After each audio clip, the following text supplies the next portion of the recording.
Mic check, please. Mic check. Mind your way from right here. Okay. Good evening. My name is Adam Fari. I'm the president with Dolton Local 3766. We're here today just trying to get some answers out of the village. You guys are alleging what? We just got a lot of questions that we need answered. So I got a couple things. I'm going to make a statement inside and go from there. Any of those questions you can tell us right now? I'm just going to deliver it to them in there. Does this have anything to do with the retirement like funds that were supposed Absolutely. I made a comment a couple weeks ago on Channel 5. I've got no response from that. So moving forward, we need a response. We got to figure out what's going on. It seems like a show of force here tonight. How many of your men are here? We're everybody but 2. How many is that? So we're down to 15 members right now. The village refuses to hire, so we have 13 members right now. And you've been working without a contract for how long? 5 years. Are you guys still getting paid, or your paychecks coming? Yeah, we're still getting paid. Like I said, I'm just going to make my statements inside, and then afterwards, I'll let you guys know. Can you briefly I know you said you made some comments and you didn't get an answer. Can you briefly just say what those are, just in case any of us? I'm just going to do it inside. Thank Thank you. Can you. you spell your last name for us? S is in Frank, A-R-E-J. Thank you. Sorry to take over you.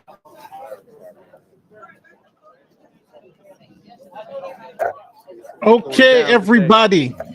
What is up? Maggie, what's up? What's up, Maggie? What's up, everybody? We are here for the first Monday of the month to watch the madness with the super mayor, Tiffany Henyard. So, what you guys just saw on screen was the firefighters. So, whoever works a job, you know, they usually take a little bit out of your check and put to your retirement program. So, the firefighters found out that the money that they were taking out of their checks to go to their retirement program was not going to their retirement program. So they all, except for 2, have come there tonight to say, yo, what's going on with our money? That's crazy. That's crazy. And some of their there was something else that was missing. So it's like crazy. So the firefighters are there now saying, yo, what's going on with our money? Our money's missing. So there's a whole bunch of crap going on. There is a former trustee. That's my boy right there. And we're watching Dolton Trustee's page right now. I'm going to pause this, give you guys a proper introduction. But for those, if you're new here, my name is Nate the Lawyer. Thanks again, Maggie. I really, really appreciate it. My name is Nate the Lawyer, and we have been covering the saga in Dolton, Illinois for about, almost a year now. It's been a while. From that first video where I was like, this woman is freaking insane. But now we see she is pretty much insane. She's on the FBI investigation. There's just like so much going on. So it's just crazy. Let everybody know what's happening this evening so we can at least get to understanding what the agenda is for this evening. So let me put the agenda up. This is tonight's agenda. Let me make this a little bigger so we can all see it. So we have a regular board meeting. It's funny because every place in the hood, you always got a Martin Luther King Jr. Boulevard. Simos, what's up? Simos, how you doing, brother? Thank you so much. Here we go. And all my mods in the chat. Oh, what's going on? Everybody's here. So this is the agenda tonight. The regular. Oh, let me put it like this so we can all see it. So it's got a call to order, pledge of allegiance, prayer, public comment, general. Public comment's the one that's going to be fired because we're all going to be public comment. Journal announcements, the mayor report. That's when Tiffany Henyard usually does her grandstanding and showing a video, and I'm doing everything for the community and blah, blah, blah, blah, blah, blah. We got the village clerk's report, which is generally nothing. The administration report, which is usually, it can be something. And then you have all the police department, the fire department, everybody's going to make their little statement. Then you have corporate bills. That's where the fight is always going to be. What are we going to pay? Because the town essentially ain't got no money. Then you have old business, which they put none. New business, which is they want to, now this is, Henyard puts this on every agenda, and that's to terminate the council, the legislative council for the trustees, because they have a lawyer. So she always wants to fire him. So that's always on there, and they always vote it down. And then they're going to try to override the mayor's veto because she vetoes something every week, and then next week they override it. So This is the agenda, and we will see. Here's Tiffany Henyard's signature and the clerk's signature. So we are going to, Tiffany Henyard's signature and her print. Now, so this is the agenda for the night. This is what we're going to be doing. Let me go to the village. This is the village's page. They have not set up the board meeting yet. They are letting people in. So right now, people are outside. I'm going to go to village trustees page, which is this. As you can see, people are outside waiting to get in.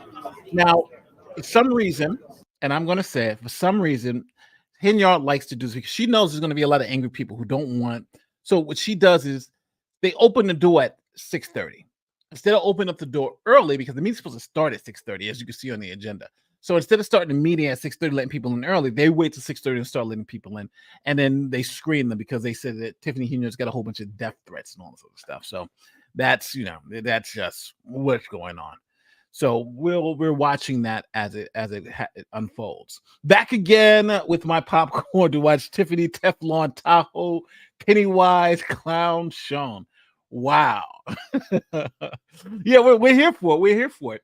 Now, for those of you who don't know about the more recent updates, let me go over that. So the first update that we all have to that I got to bring you is that first. So Tiffany Henyard, the trustees, we all know they hired Lori Lightfoot. So Henyard couldn't, after they overrode Henyard's veto, Henyard had to pay Lightfoot. She has to, Lightfoot is now employed.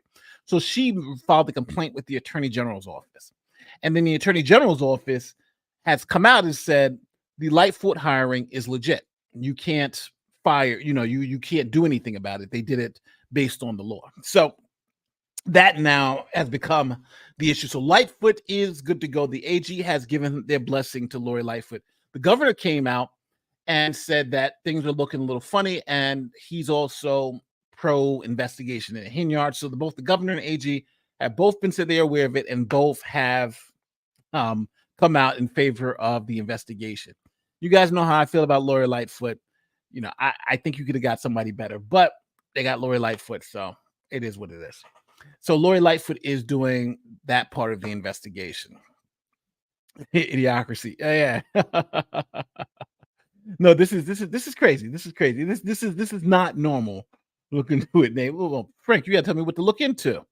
So yeah, so this has been going a little insane. Now, obviously, you got an FBI investigation, you got subpoenas going out, it's all breaking down. Now, for those of you who don't know, Tiffany Henyard is in both Thornton Township, which has got like 150,000 residents, and Dolton, which has got like 20,000 residents, and both are being looked at by the feds, by the state. It's all insanity. So for those of you who know the full story, you know exactly what I'm saying. Christy Ray, what's going on? Love to see you. So now essentially you've been caught up. Now, for those of you who like these live streams, I'm going to be live streaming the Alec Baldwin trial. So come back for that, because that's going to be insane too. Alec Baldwin is going on trial starting July 9th. So July 9th, we get to see Alec Baldwin on trial for a homicide, killing the cinematographer. So that trial starts on that day. We are going to be going after it. Now, before this starts, there are a couple of quick updates about what the legal stuff today, because since hey, I'm a legal commentator, I might as well tell you what's going on. First, Trump immunity. The Supreme Court made a ruling today about Trump immunity. In other words, Trump's argument at the Supreme Court. Linda, it's always wonderful to see Linda. So let's talk about Trump's immunity case. Now, if you're on the right, you're going to say, oh my God, the Supreme Court gave him a free pass. It's blah, blah, blah. If you're on the left, you're going to say, this is so horrible, so horrible. The Trump immunity case, Trump wasn't found to be immune from prosecution, as everyone keeps saying. The Supreme Court has essentially put forward the way the lower court should look at the facts in the Trump case and determine if or if not he's subject to immunity. And they gave three scenarios. The first scenario was if he's doing something as president in his official capacity as president for the people of the United States, he is absolutely immune. That's not new. That's what's called sovereign immunity. If for instance, the King of England, he has sovereign immunity. The Prime Minister of England, he also has sovereign immunity. All heads of state and heads of government hold what's known as sovereign immunity, meaning they're essentially diplomats all over the world, even in their own country. You can't arrest them, you can't convict them, you can't try them until they're out of office. So that is not something new. The Democrats are making it sound like it's something new, but it's not something new. It's always in American law. The second thing was about personal acts. So if the president does something personal, like if I shoot somebody in the middle of the street because I don't like them, can I be, can I be tried for that criminally?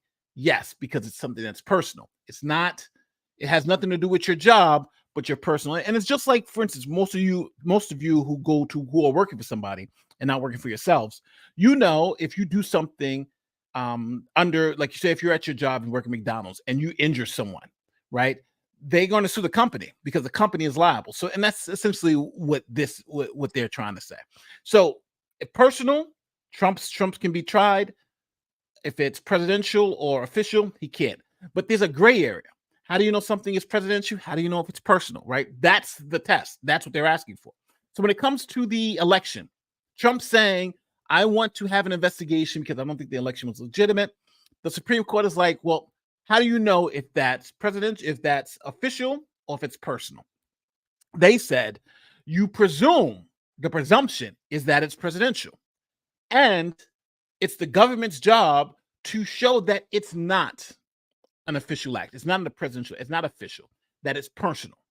And that makes sense, right? It's the government has the burden of proving, beyond a reasonable doubt, the elements of the crime. So the government, so they're saying the government has the burden of proof showing that those acts. So they sent it back to the lower court and said, you guys figure out if these are personal or if these are official acts, with the presumption that they are personal. I mean, that they are official acts. That's it.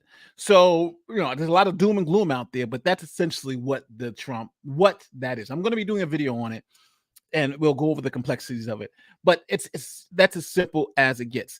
Now, this is not something new. This is not something new to the United States. It's not something new to any head of state or head of government around the world. The same for the Prime Minister of Canada. The same for every country who has a head of state or head of government has the same role. This is not unique. But if you hear the Democrats, this is like something, oh my God, it's so unique. This is something so crazy. And if you hear the Republicans, this is like, oh, he's immune from everything. It's just not that way. So the ruling today is just to send the facts back and say, when Trump was in office and saying, I believe they stole the election, I believe the election wasn't good, was he doing that was that an official act or was it a personal act? And the presumption is it was an official act. So that's why I think more or less most of those cases. Now, what does that mean? Well, remember that call that he made to the Georgia person, to the Georgia Secretary of State saying, hey, listen, can you find me those votes? What have blah, blah, blah, blah, blah. Well, now that full case in Georgia is in jeopardy.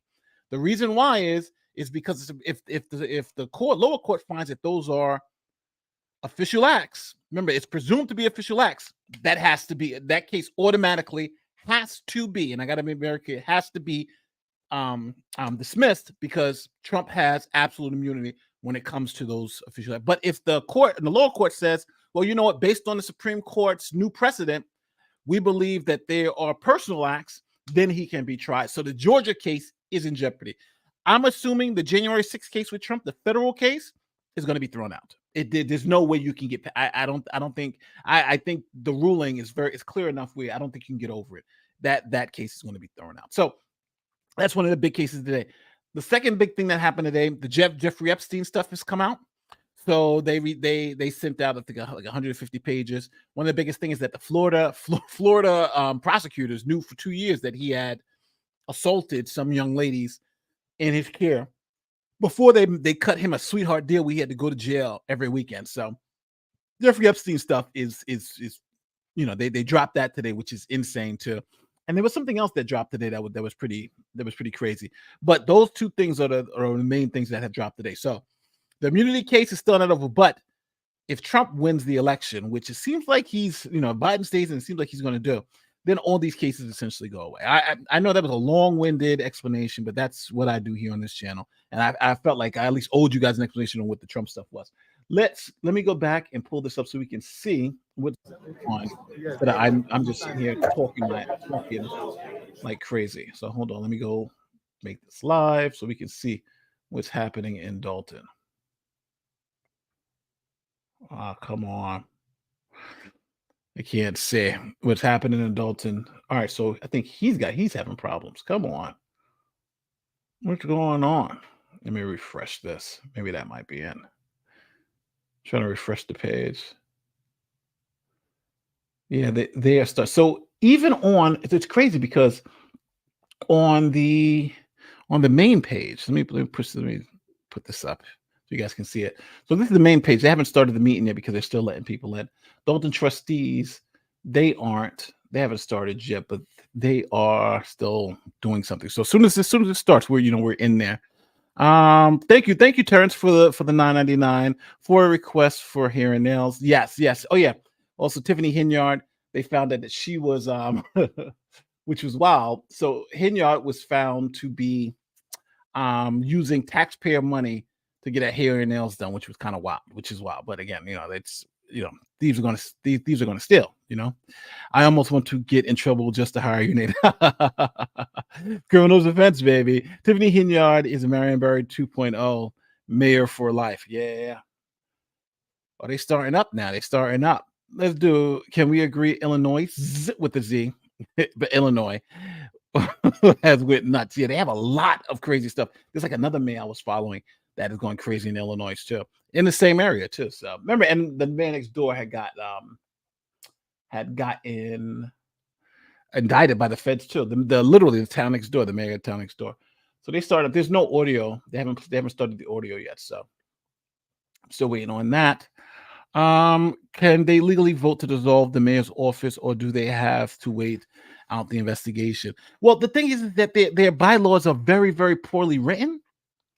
So they honestly can't do anything. Their bylaws are so poorly written. They really can't do anything. So it's kind of like they don't really have any impeachment mechanism, that they don't really have a recall mechanism. So it's been pretty bad. It's been pretty bad. But as you can see, bad laws and bad, having they have a poor separation of powers situation there, and that's what's kind of leading to this horrible situation, because the mayor essentially can stay in there forever because you can't get her out, and there's no mechanism to get her out. So that's unfortunately that's all they can do. You're out of order, trustee. Yeah, we're gonna hear that a lot tonight. I'm surprised they don't have the mics up yet. Karen Reed hung jury. Yes, Karen Reed was a hung jury today. For those of you who's following the Karen Reed trial, that was hung jury. And another big whopper, the YSL case just was halted because the judge in the YSL case went trial. So that case is on hold for like another couple of months. So it's like all these bad decisions have been coming down to there. Why do they come up with picking Lori to investigate Henyard? Well, I'm going to tell you why I think they came up with this decision to do this. It was because she was a former federal prosecutor. She has ties to the FBI and all that stuff.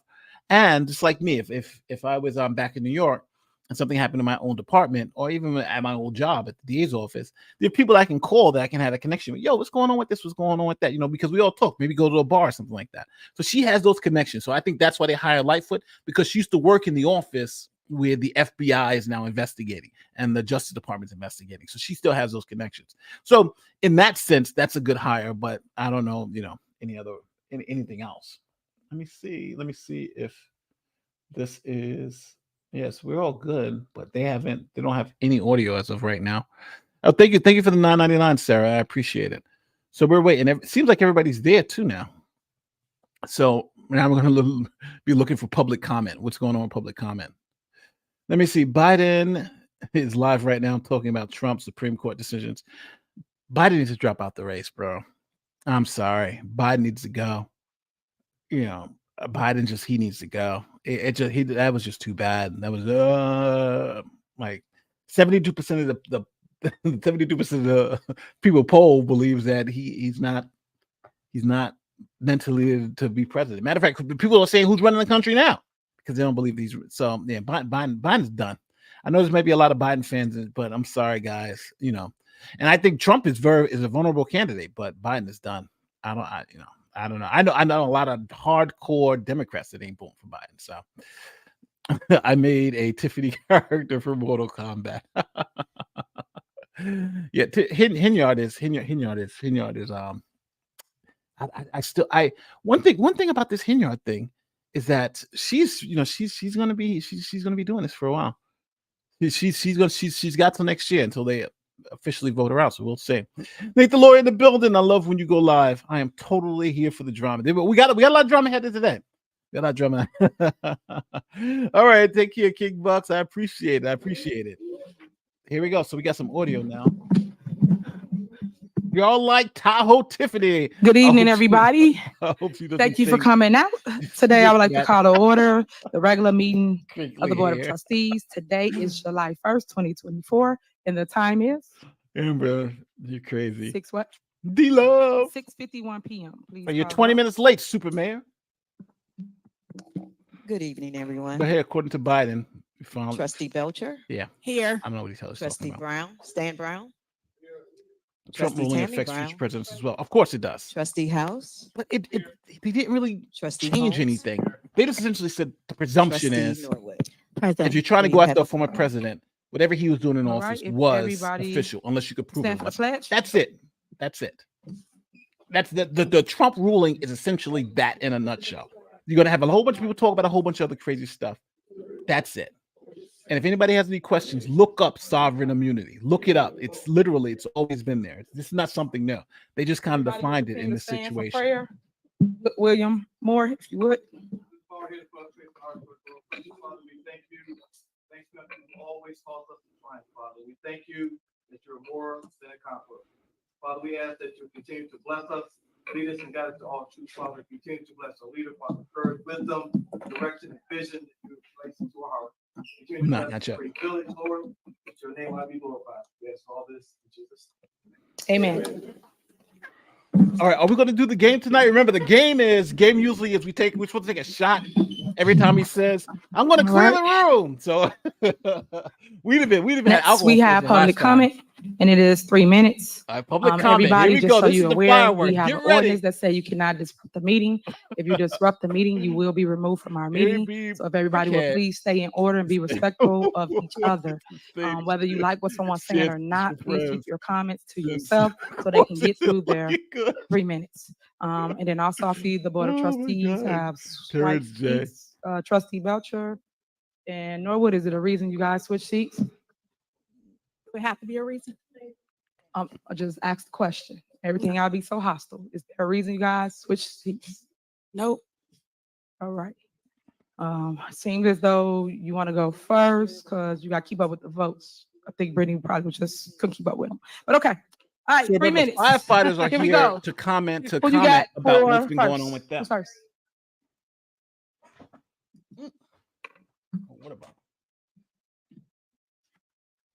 Thank you. That one chick. Thank you. Good evening. Good evening. Good evening. Good evening.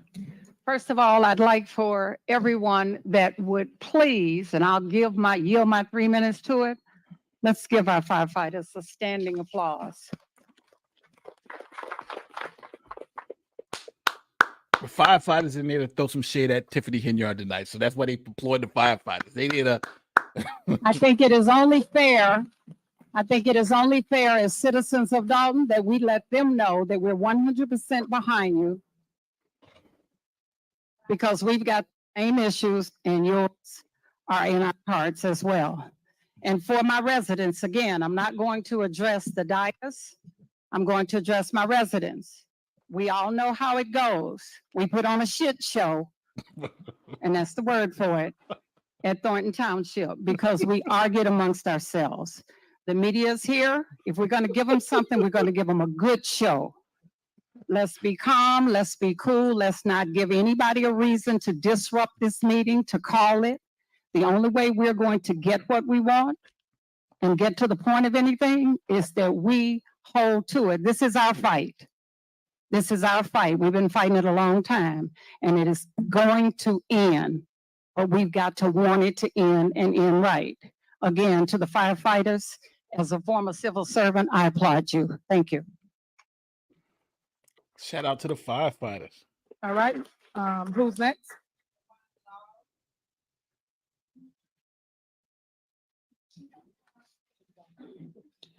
Good evening, residents and trustees.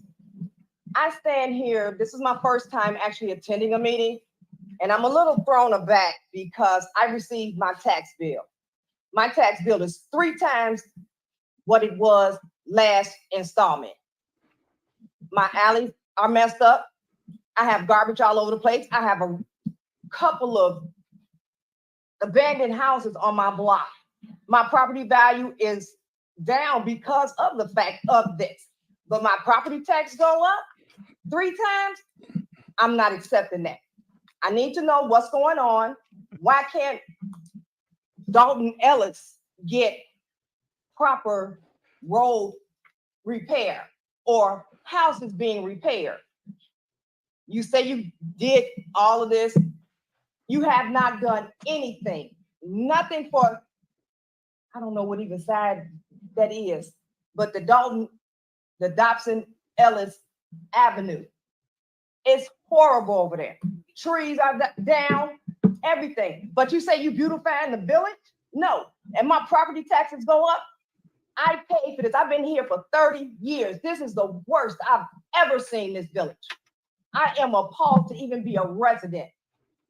You have your head down. You need to be looking up at what I'm saying. Because we are tired, not me, I'm tired of hearing Tiffany Henyard did this, Tiffany Henyard did this. I need to know where my money is going. I work every day. And you just gonna sit there and write like you don't even see me standing here. I have a problem with that. You say you're for the people, but how can you be for the people and you're not even looking at the people? I am a resident here in Dolton and of Thornton Township. And you need to be addressing us, not your attorney. You still haven't looked up. And I hope I stand here for 3 minutes and watch you not look at me. Because you best believe if I can get off on another Monday, baby, I'm going to be here with my big mouth saying the same exact thing. I need to know what's going on with the money in the village of Dolton. Look, man. I'm like everybody else.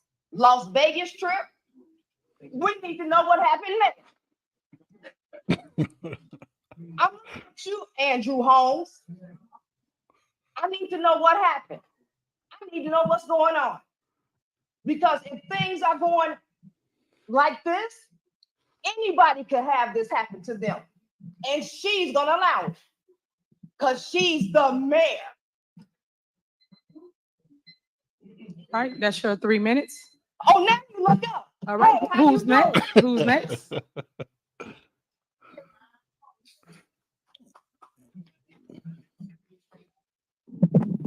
Here's the firefighter. Here we go. Here's the firefighters. Good evening. My name is Adam Fari. I'm the president of Dolton Fire Local 3766. I'm here today with fellow members of 3766 looking for answers. Since January of 2020, the village has chose not to settle a contract and refused to bargain with us. They have ignored all requests to reach an agreement and resolve the current situation going on within the fire department. After endorsing Mayor Henyard in 2021, she proceeded to replace our full-time deputy chief with a part-time deputy chief who contributed to her campaign fund. This is where the problems began. Local 3766 filed and won the grievance on a clear violation of our contract. What followed was a dysfunctional negotiation process, which leads us to inform the residents that we've been serving the village without a contract for 5 years. Currently, the village still refuses to negotiate, making progress extremely difficult and if not impossible. The second issue is our 457 accounts, which have been in litigation since 2022. This account is set up for individuals to invest their own money into a retirement fund. The money is withdrawn from the members' paychecks and is supposed to be sent to nationwide. The village does not follow these steps and has no accountability of where the money is or if they've spent it. Once this was discovered, the administration was informed via email by the previous union president that these missing deposits can be considered theft of wages. They reacted by placing him on an administrative leave for inappropriate emails. To this date, we are still 9 to 10 deposits short. This shows lack of accountability and is an act of gross negligence. The third issue, health insurance. Health insurance is covered under the collective bargaining agreement, Article 14. The members of the fire department have run into several problems with our premiums not being met. This has led members and families' claims being denied, but also being sent to collections. This has been brought up to the village numerous times. All requests to date have been ignored. A grievance was filed and escalated to step 4. The 4th issue is our union dues. Per our collective bargaining agreement, Article 3, dues checks, the village is responsible for contributing union dues. We were missing 11 checks since 2023, $12,610. We received 3 unspecified checks. This can also be looked at as theft of wages. Keith Freeman's response to the step 3 process was, this is an issue on the trustees that they do not vote for the bills at from the warrant list at the board meetings. The newest issue is work comp. In the past, we've had multiple issues with work comp to where members have been hurt on the line of duty and their claims have not been filed properly, which led to multiple members being sent to collections. I know that the police department is dealing with similar issues. So my question is, do we have workman's comp insurance? The Dolton Fire Department is here to serve and protect the residents of the village of Dolton, and we do this with pride. We will continue to serve despite the fact our health insurance. Yo, I got to stop it right here. If what he's saying, that's crazy. Their retirement money is missing. Their money that they're paying for the union is missing. They're like, these are theft of wages. What are you doing with all this money? That's insane. Where's that money going? Is not being paid. Our retirement funds are being taken from us, and workers' compensation claims are not being handled properly. These are serious issues, and they need to be addressed and fixed immediately. All right. Call the next person. Call the next person. You see, she didn't even acknowledge that. Like she should say, she should be like, you know what? Those are serious problems. Your money's missing, your retirement's money's missing. Yo, Keith, we got to get on this immediately. You know, let's figure out what's going on here. You see, she's just like, next person, next person. Those are all the firefighters in the town that are saying that. Yo, she's out of control.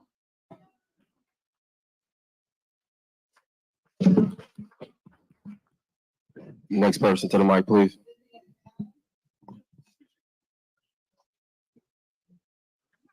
I wrote it out. I didn't even get up here. Oh, okay. I thought she started it. All right. So I'm Be Calm today. Just wanted to address first the trustees and just thank you guys for the wonderful job you're doing. Mine is Stan and Andrew. Andrew, I don't even know why you're here. Stan, did you step down from the township yet? Because that's what you said you was going to do the last meeting. All right. So it's just ridiculous that we have a corrupt mayor and somebody that's just so evil and that just don't care about the residents. All of us hardworking, educated residents, and we have this to deal with. This is a shame. This is a sham. The fire department, they just came strong. Do we even have a benefit specialist for the village of Dolton? Like that should be like the person that should be answering these questions. It's actually the benefit specialist for Dolton. I'm gonna go a little bit off topic, but I feel bad for them because they're not getting what they're supposed to get. And we have HR, and HR should be in charge of benefits. Why is that not being paid? That's ridiculous. I guess that's the reason why she didn't hire me, because I was supposed to be her HR, but then she went with whoever else that's not up there to, I guess, defend what these people are talking about. Anyway, just gonna ignore her because she ignores everybody else. Let me just say that I'm not gonna be long. I do have an event coming up. Since I can't do much stuff in the township throughout Thornton, I have partnered with Robbins, the village that Keith Price stole $90,000 from. Remember that? Yeah. So I have partnered with them to do an event. It's a back to school event. It's at the end of August. I am taking wig donations. That's some shade at Keith Freeman because they allege that he took $90,000 from the village of Robbins. So she threw that out there. That's some serious shade right there. Shade. That was some good shade. Tiffany, if you have any you want to donate, you can. I'm also taking school supplies as well as other things.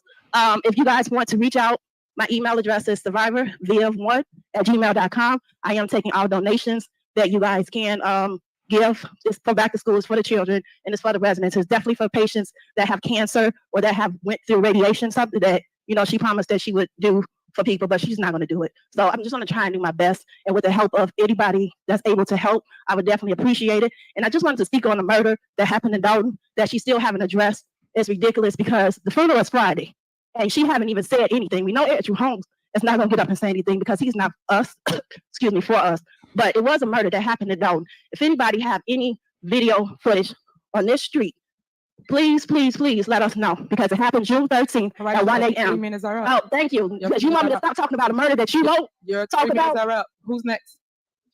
Yeah, this is the craziest amount of corruption you could possibly get. This is insane. Good evening, most everyone. Let me start.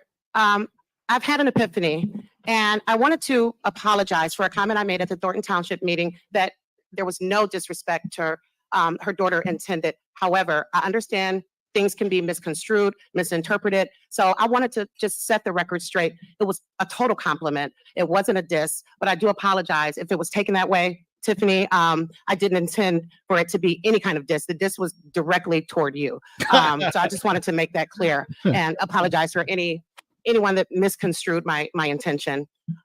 Having said that, Tiffany, why do you not care about other people's children? Long live Alexis Wilson. You know, you never made a comment that was, you know, with regard to the family and what they were going through.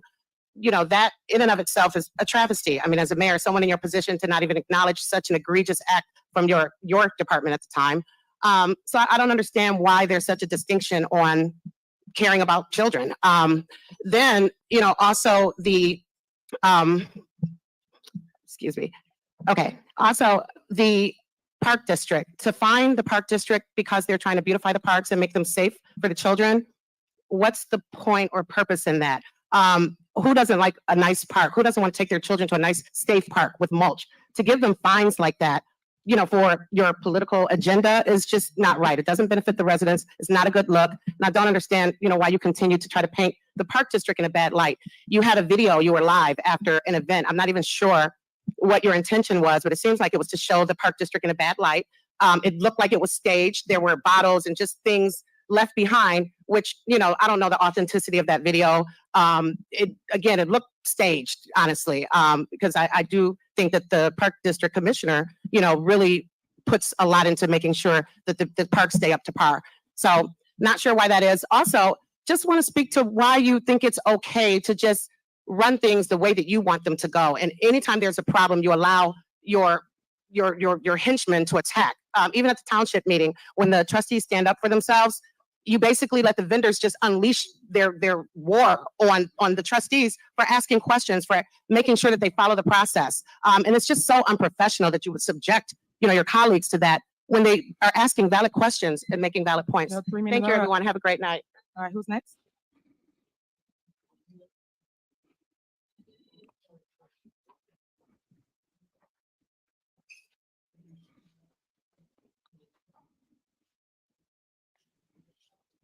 Uh-oh. Good evening, everyone, the four trustees, Madam Clerk, and my fantastic residents of the Village of Dolton. I have no more warnings. No more warnings. All we ask for is transparency when it comes to our tax dollars and proper protocol on how it's being spent. That's all we want. We have a right to know, along with the Board of Trustees, the Gestapo-style tactics that was displayed at my home on June 24th by a village employee will not be tolerated. It will not be tolerated. I will not tolerate it. I took that as a direct threat to do bodily harm to me, and I'm too old to get whoopings. I think the last one I had, I was 15. The employee stated, I have a recording of it, and it's not the first time she have stated it, and I quote, that she will quit her job right now. And then she proceeded to get out of her vehicle and come towards me. And like I said, I'm too old to get any type of whooping. She stated the same thing to Long Island Audit. That's also on video. That she might as well quit her job right now because she is going to get fired. Mr. Freeman, you might want to look into that. You know what? Like this comment, I feel sorry for the citizens. I do, but don't forget, they're the ones who voted her in here. So, you know, that it's kind of that thing where like, hold on, you know, they get to the point where this is the person who they wanted to be mayor. So I do feel sorry for them, but I think the citizens got to take some responsibility for this too. She was, you know, this is who she always was. And I think, you know, it was sexy to have the first female Black woman at Dolton Township and at Dolton, and people voted, I think, with their aspirational piece, right? I'm voting to break that barrier. But then you get someone like this, and it's like, you know, what about the people behind her? So I do feel sorry for the citizens, but I do think they hold some responsibility, and I think now they'll be voting more. They'll be voting a little bit more cautiously than they were before. Because I know the mayor says she don't handle anything. And she passed a buck to you. But this is serious business. But before somebody get hurt, you might want to look into that for real. And I would appreciate if you look into what your employees are out here doing. I'm sorry to stop it again, but yeah, I got to shout out to my mod Exiled. She just passed away. I was going to mention it a little later, but this is someone who put it up. The Exile was one of my mods and was my friend. So she recently passed away. So yeah, shout out to Exiled. Also, Mr. Moore, I am going to pray for you because 3 Deep came to my house that you called, and I didn't appreciate that. Bad look on my block because it wasn't warranted. So be careful of the things that you do. Okay? Because when it's all said and done, the God that I serve, he have the last say so on all of this. And you will reap, whether it's good or bad. And I'm included in that too. You will reap what you sow. You either can sow good oats or bad oats. Thank you. That's your time.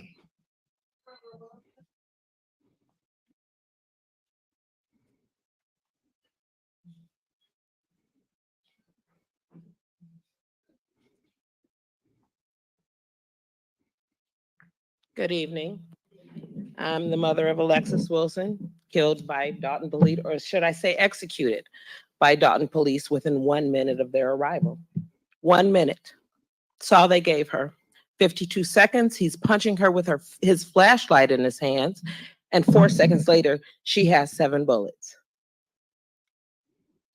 You and your officers put out a narrative that blamed it on my child. And to this day, I still have people that search me out to tell me that my daughter deserved what she got, that she deserved it. Because nobody's really looking at the video. They don't want the truth. They want to go with the narrative that the police put out. But those police were crooked. And so let's talk about those officers. Let's talk about Ryan Perez, right? Alexis was his 4th police-involved murder. He had killed 3 others before this. As a matter of fact, Dolton is at least $13 million in debt from the lawsuit, the $33.5 million lawsuit that Lacey and Perez were involved in. Yeah, that lawsuit was paid up. There's no money for that. They had $10 million in insurance. So she's still fighting that lawsuit, trying to come down on that amount, that $33.5 million.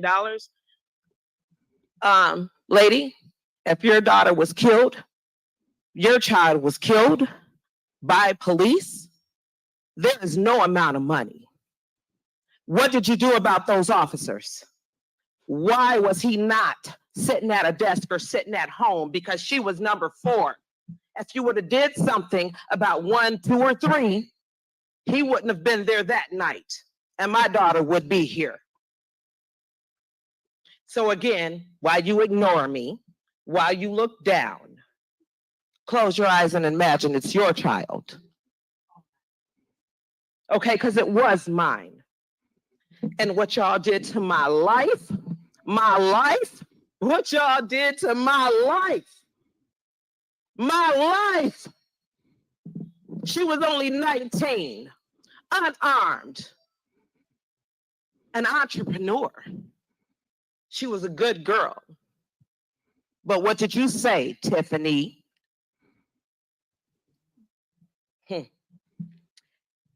I stand with my officers. They did do the right thing. And they took a criminal off the streets tonight. They have probably prevented other crimes that might have or could have or would have happened in the village of Dolton. But Tiffany, answer me this. What crime did she do that night? What crime did she commit that? What crime did she commit that night that deserved execution? Get her. Don't get her. I got it. All right, call the next person. Call the next person. Now you should take over under Miss Wilson. Miss Wilson. On how many years this woman eventually does in federal prison. Miss Wilson. 27 years? That's going to be interesting. I'm saying it. Sergeant Young is saying it. We're gonna conduct this meeting. Ma'am, I'm just standing up here, okay? I'm acting today. And today we're gonna have a respectful meeting, just like Mr. Bond said, okay? Good, yeah. That was my niece, Cara Wilson. My name is Terry. Alexis Wilson was my great niece. I've been with my Cara for years now, and I was with Alexis for many years. Cara is a great example of a mother. Her compassion shows in what she does. She works at an autism center. She loves children. She has love in her heart. You know, I don't know why any of us are here for these things. This is so surreal.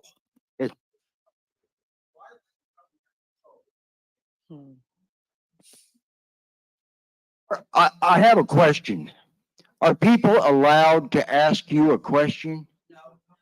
That's not like, is that hell policy? no. Is that why everybody just talks? And because I want some answers. I guess that ain't it though. She don't answer no questions, brother. You got to watch more of these meetings. Well, Super Mayor, I want to know one thing. I've known some super people. Okay. And you know, they were there for me. They gave me what I needed when I was down, when I was hurting. And when this woman's child was shot, why weren't you there for her? Why did you back the person that shot my great niece? I can't believe this world is coming to this. It's good and evil, and I think we can all see what evil is, right? Right.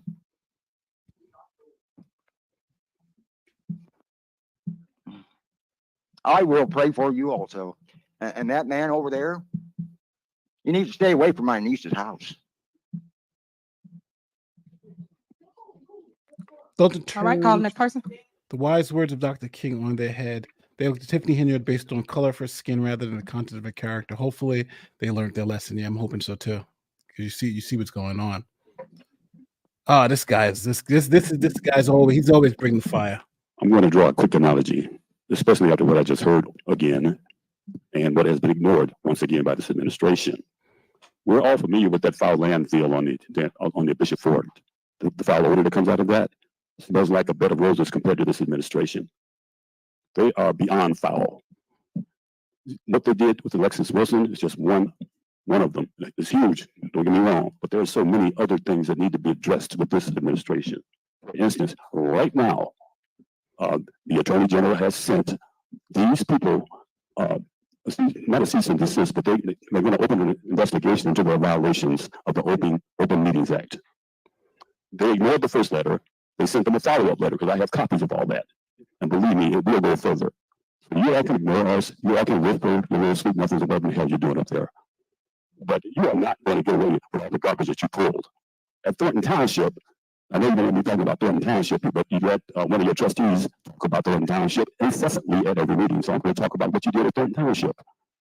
You had the guy that prints your behind in there an hour late, and then cancel the meeting after we had been waiting and waiting. Cancel the meeting, reschedule it for Friday at 8 p.m., hoping your name would show up. And again, it backfired on you. You're not nearly as smart as you think you are. Trust me, people see the garbage that you put out, and it's supposed to make damn landfill. You got unqualified people in high places that you know need professionalism, but for some reason, well, we know the reason because they're going to. I still got time left. You're never going to do exactly what you want them to do. You're talking too close to the mic. That meeting that you guys canceled, and then you sick your dog on certain people in there, and then you put all those people up there to filibuster until you finally got your way. If I understand what happened tonight, you finally got your way at tonight's Thornton Township meeting. But I bet you won't run out of late for bingo. I bet you had your butt there on time for that. You're on time for your nail salon for your nail appointment when you come prancing in there 1 hour late. Actually, you said that Keith fooling on that, didn't you? In fact, you were afraid to face us that day. That was a really cowardly act. I know you hear me because you know me. You dig? And this will not stop until you all pretend to be professional. And better yet, get the hell out of our village because we are sick of you people nothing over us and treating us like dirt. Well, it's disgusting.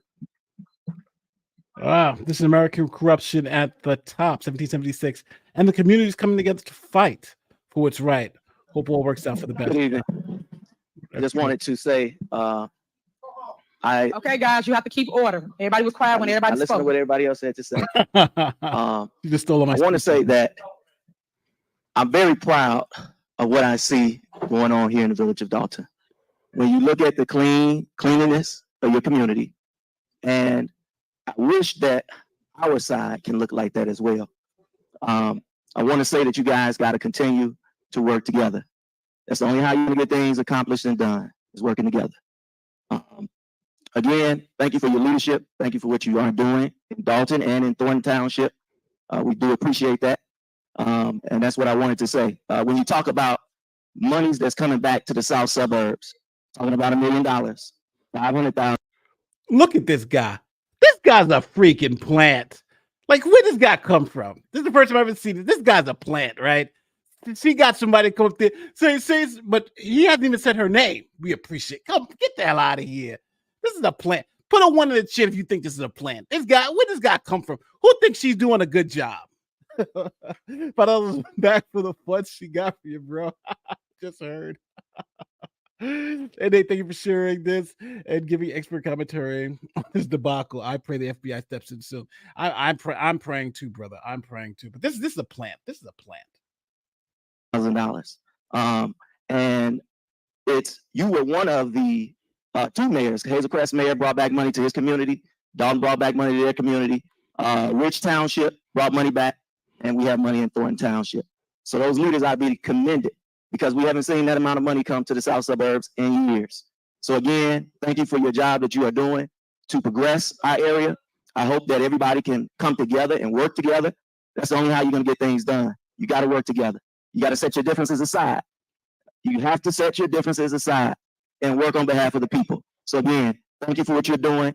And again, we have not seen this amount of money in the south suburbs in a long time. Thank you. All right. Okay, you guys are out of order. All right, who's next? They're yelling at him. Get the hell out of here, you freaking plant. Who owns the retirement money? The firefighters. Good evening, Mayor Tiffany, trustees, and the residents of Dolton. Sometimes I can't get into the meeting, but I see it on television. I want to make sure who owns the retirement money. The firefighters own the retirement money. The town is supposed to take that retirement money and send it to the bank or whatever that they're supposed to be investing it in. They haven't been doing that, and that's what the firefighters were here like, yo, what's going on with our retirement money? So that's scary. That's scary if you're a firefighter. We are just demonstrating really, really good for the media, and I'm tired of it. I am tired of coming to a meeting where I can hear humiliation about the mayor. I'm tired of coming. We all supposed to be in Christ, but we talk like we don't have any love. We don't have any peace in our heart. And I know you guys are angry and there's issues to be solved, but check this out. Why don't we all try to work together and solve this? Trustees, mayor, residents, all of us, all we can do is just work together and try to figure this out. We can't figure this out if we're going to be angry all the time and we're going to accuse Tiffany of everything. The FBI is investigating her. Let her be investigated. And we don't have to worry about anything. Let's worry about getting together in Dolton as peaceful residents like we always have been. I've been in here over 20 years. Same thing went on with Mayor Rogers. It's just got to stop, you guys. We got to learn how to work together and live together. Don't we want Dolton to move forward? Dolton can't move forward if all of us want to be angry all the time and disagreeing and can't agree on anything. We have to learn how to agree to disagree. If we don't, we're not going anywhere. Let her bring the funds in. If she's misusing them. How can you agree to disagree if the money, number one, the money's missing? You don't know where the money's at. She's not telling you anything. They're cutting checks that they're supposed to cut. They're telling you people are being paid, and then next week they're telling you that people come back and say, we never got paid. Something is wrong. It's not just we supposed to get along to get along. There are real issues here. The firefighters system, their pension money is not being deposited in the bank, right? The money they have, their money is missing. That's not a, we can get along to get along. No, that's a problem that has to be solved now. The bills aren't being paid. She just makes it seem like everybody just, hey, no, what's up with this woman? She doesn't, but it shows you though. Some people are just dumb with it. Like really? Like millions of dollars are missing. We're supposed to be getting along. She leased the Tahoe for $150,000 and she could have bought it for $70,000. Like that's incompetence. And Keith Freeman, the person sitting next to her, the person handling all the money, is under indictment for fraud. That's more than we got to just look the other way and come together. We got a problem and you need to get this poor woman out of here. I like this. I pity the fool. Yeah, this woman, unfortunately, this is somebody's grandmother, but she's not sounding too smart right now. Let her be investigated and they say, hey, whatever they have to do to her. But we're not getting anywhere coming in here disrespecting her as the mayor. And it's all over television. And it's all over television. I just want you all to know we need peace. We need peace. We need peace. You understand? We need peace. We're not going to get anything done if we don't get any peace.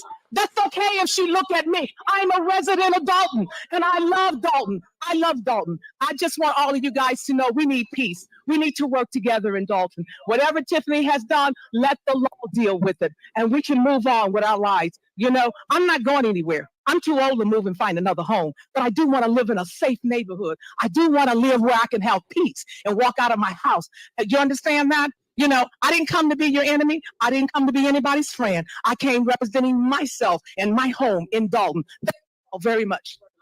All right. Anybody else? No. Yeah, I don't know about if overlooking the massive corruption that you got going on by the mayor. Anyone else after that? Is good advice. All right. That's the end of public comment. I'm worried about the 50 Cent. You got one more? Is that it? Yeah. All right. Yeah, she's trying to simp. She's probably a friend of Henyard. We should be working with the get the hell out of here. Yet another one of tip reform boyfriends. This is crazy. Testing. Basically, on May 8, 2021, history was made, and you became the first Black female mayor inaugurated into office in Dolton. It's as what Dolton forward with a platform for change and an intent on moving Dolton forward. Instead, this administration has made Dolton the concern of the nation, if not the world, with a future full of uncertainties. In 2023, this high of yours, Mayor Henyard, became a public spectacle as you decided, at the behest of the men you choose to be surrounding yourself with, men who understand criminality and not good government. You came to handle the people's business dressed as Nino Brown, a movie crime boss, and in turn gained the attention of the media in a way Dolton never deserved. Instead of highlighting the historic achievement that God gave you, you literally are going to and to be the beacon of hope, especially to Black women and Black girls. This administration has been nothing short of an example of everything not to do. And you have hijacked the constituents' procession to progress.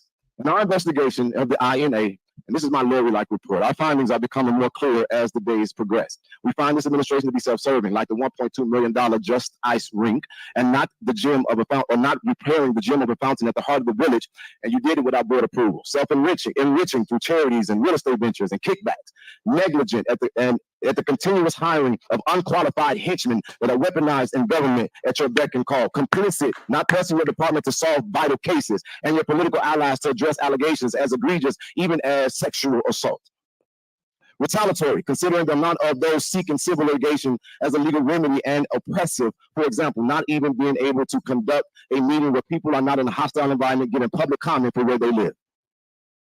As the mayor, we found you to be derelict in your duties, and you delegate funds inappropriately, not at the best interest of the residents, but at yourself, leaving the people of this community wanting for better. And your leading has caused the concerns of your constituents to think it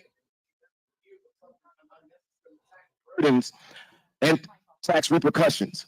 In your police are trying to kick me out for fake restraining orders that no one has. However, it's really simple. You have lost the confidence of your residents. Your 3 minutes are up. Residents that are in agreement to stand and give this mayor your back. 3 minutes are up. Your 3 minutes are up. Y'all do everything for clickbait. All right, anybody else? Oh, what's going on? Everybody just jumped up. Who else? All right, Renee, you have the mic. That was a pretty good speech. Technical issues. Yeah, the technical issues is he's speaking too much of that truth. He's speaking too much of that truth. Oh my God. Yeah. He's looking because he needs that job. You're talking about the first one, the other guy. You know, the first guy, he was a plant. I wonder how much Tiffany paid those two. Yeah, she probably, you know, she got them. Thanks for the super sticker, David. Can't we all just get along? Not with somebody stealing my money. No. All right, Renee, you have the mic. Renee, ladies first. Who is Renee? Okay, go ahead. Now you have the floor. First of all, I feel that the people who have been speaking up till now have been doing an eloquent job of it. I did not put my name on a list to speak. However, I was told I had to put my name on a list to be in this building. But since you have called me out, I'm going to call you out. You're disrespectful. It's disheartening to see you. You have turned our whole community into, I don't want to use that word, let's say a circus. And the circus come to town, the clowns come out, and I'm looking at you guys. And I don't appreciate it. And I don't appreciate how you sit there and disrespect people and don't even give them the courtesy of looking them in the eye. I'm looking at you. If they don't agree with you, you don't look, you're disrespectful. And it's sad. It's really sad. And I'm sorry that our village has come to this. And like I said, I have nothing prepared because my name was on a different list. But you want to call me out, let's do it. I don't understand why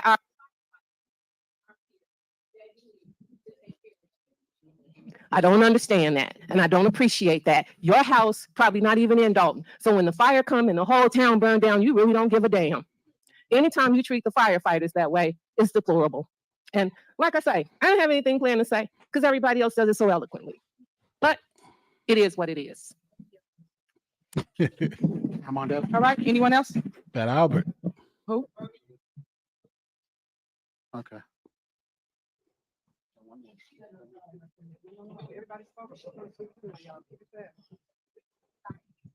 You guys are out of order.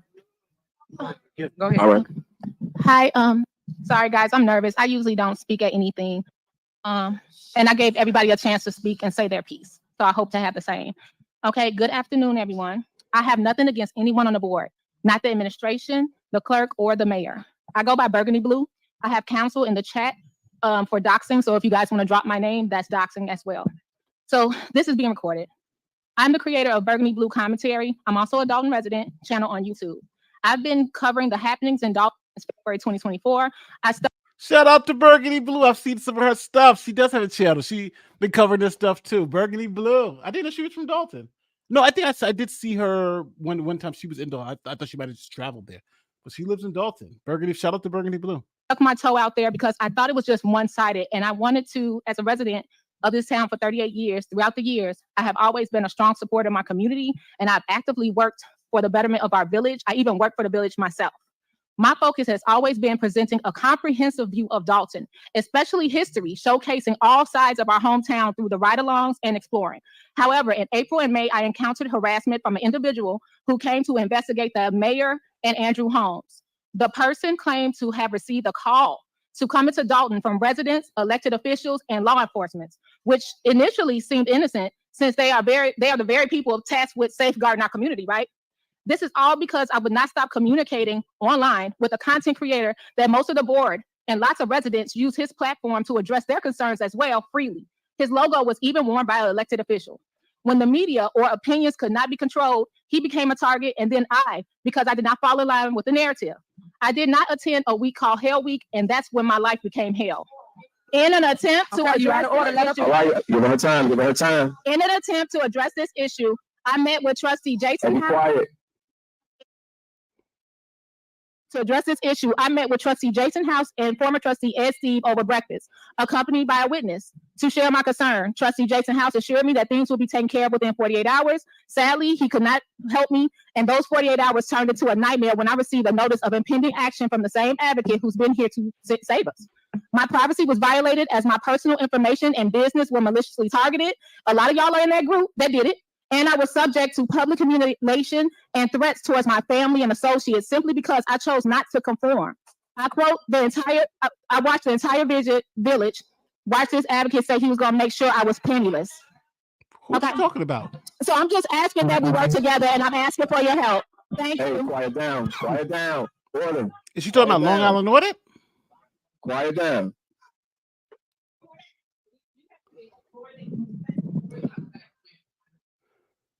Okay, who else is it? Is it anybody else? Okay. Madam Mayor, my name is Armando Grundy Gomez, and I want to address something a little bit different, and I want to bring a little bit different of an energy, and I want to talk to process. I talk common institutions, systems, actions, and behaviors, and not individuals. And I want to talk about what leadership is. Leadership is not talking about I, my, or me. Leadership is we talk about we talk about how we are leaders, and we talk about how we love. We talk about we're about this faith and that faith, and we talk about we're identifying as Christians, and that we say we love, but if the good book that you read and the God that you serve, it says, judge the fruits of the spirit. I cast my pearls not upon swine.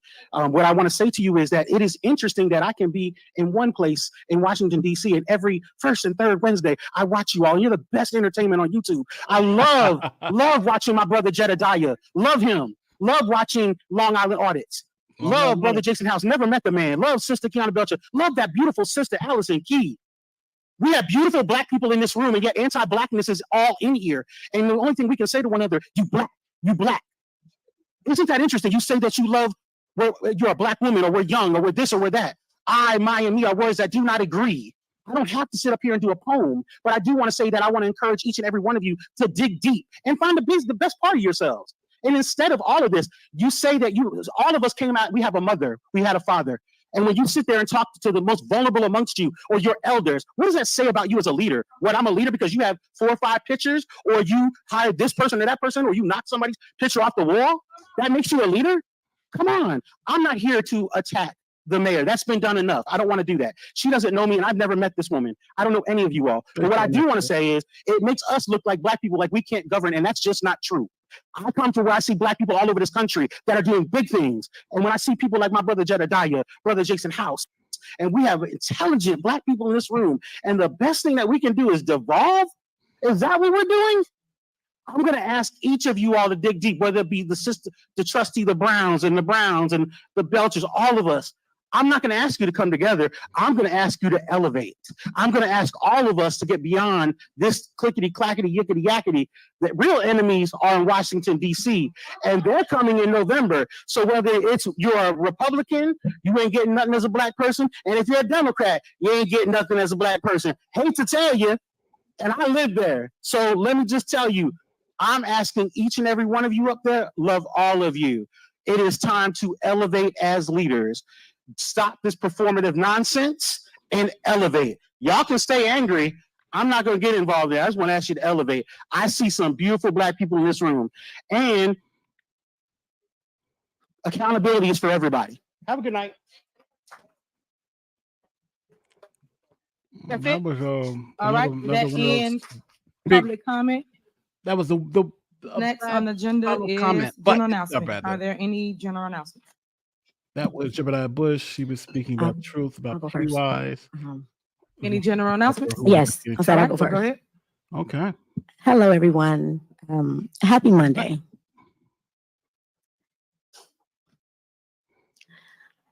I want to say that I listened to all of the residents speak today. And I know that the goal is to work together, right? I truly believe in the old adage. You want to go fast, you go alone. If you want to go far, you go together. The issue is that we have a mayor and administration that thinks this is a dictatorship. Yes. And it's not. This is not Russian. We do not have Putin up here. This is a democracy. And that's what I need everyone, the residents, to realize. We have residents that call me and said, hey, I received a $500 grass cutting fine. My job as a trustee is to work for the residents.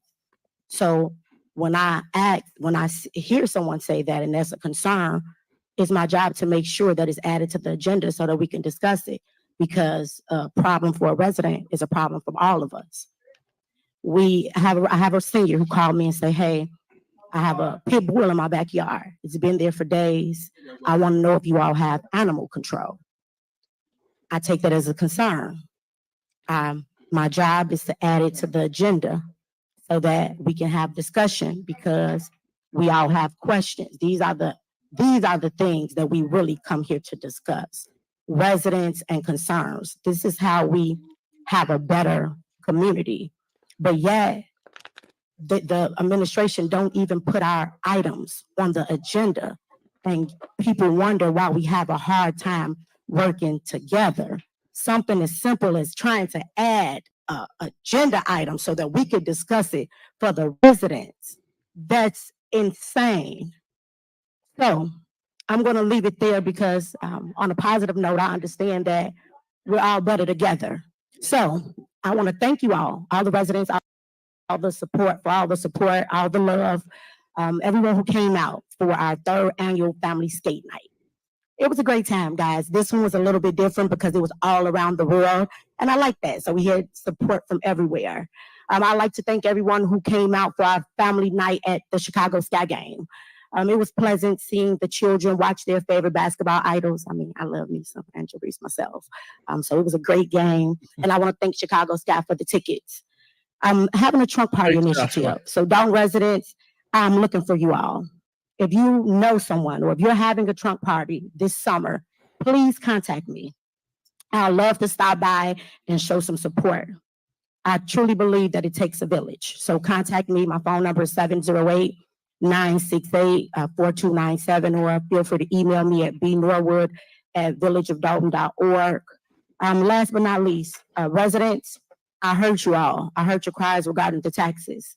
Join us on June the 11th, Thursday, July the 11th. I'm sorry, time flies when you're having fun.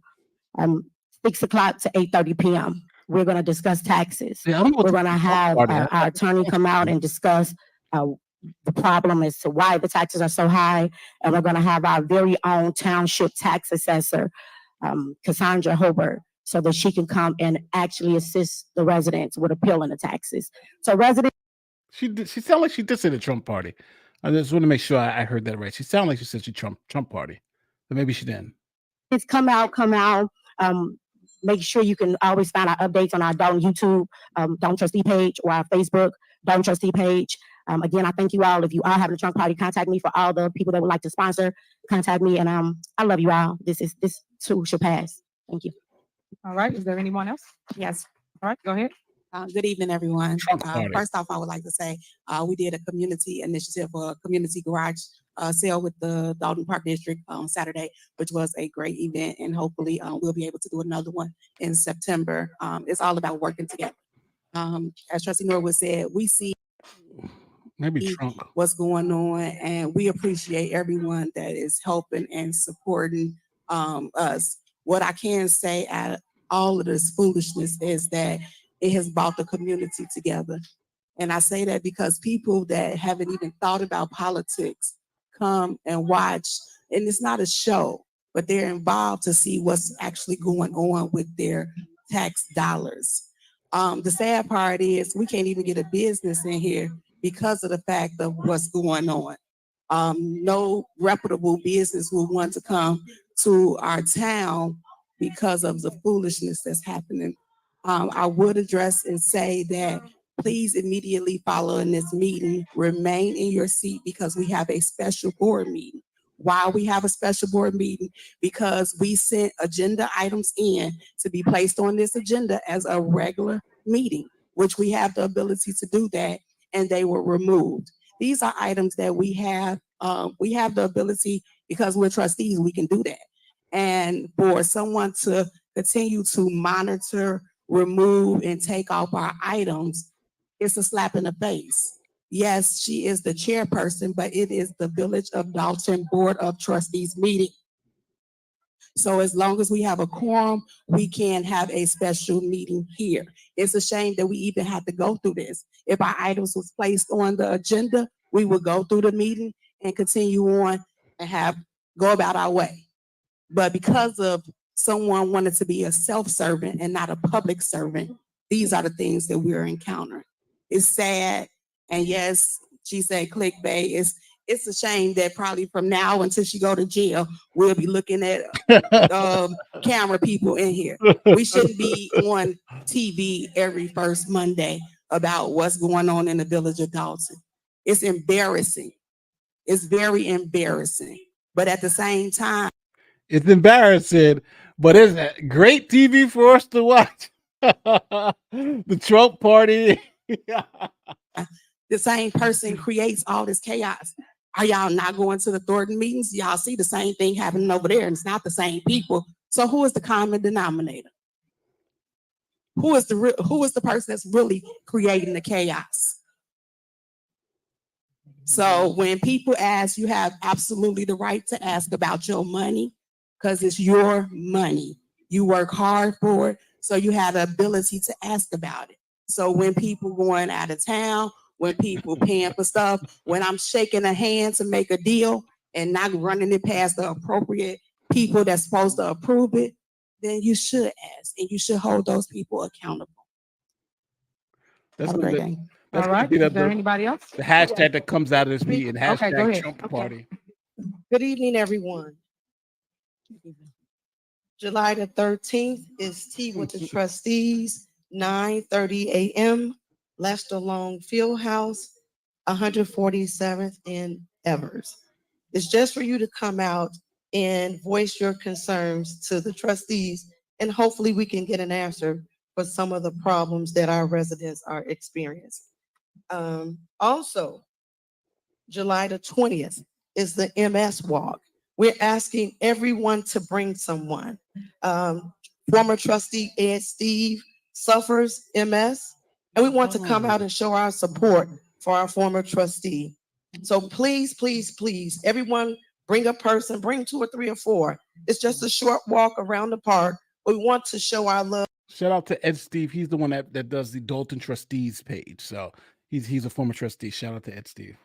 And support for former trustee Ed Steve and anyone that suffers MS. Please come out. They have some awesome information that if we can share with others, or we can put on our Facebook page. You put everything else on there. Definitely put this MS Walk. July the 20th is going to be at Dolton Park. Please, please, please. I'm asking everyone to come out and support former trustee Ed Steve. Thank you. All right. Anyone else? Yes, if I can be recognized. All right. Go ahead. Okay, I have 2 updates and then just maybe a comment. One update being for the residents, we do hear your statements about concerns about Open Meetings Act violations of being in this building. The original meeting that the restrictions occurred with metal detectors, limited seating, the board decided that we felt that it was improper and we adjourned that meeting accordingly. Following that meeting, we've made 2 outreaches in April as well as in May through our attorneys to the Attorney General's office. We had not gotten immediate response. However, thankfully, with assistance and persistence through residents as well, Mr. Dan Lee, amongst other residents who have joined in the writing, we've been able to receive a response from the Attorney General's office on June 10th. They responded saying that the matter does determine further investigation and seek a response from the administration. That was June 10th, where the original letter came. June 28th, last Friday, apparently no response has been given. So a second request has been issued. And that second request is essentially saying that if we do not get a response, they have no choice but to deem this an Open Meetings Act violation. So hopefully there will be a response published for the residents, as we would look forward to that.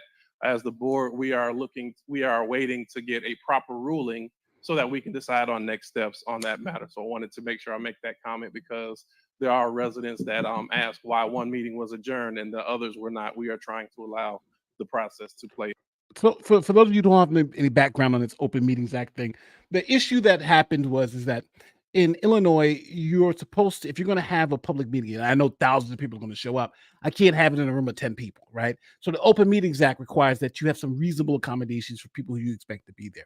And the place where they're at now, they usually hold their board meetings, but now since so many people are coming, they're required by law to move it to a bigger venue so they can accommodate more people.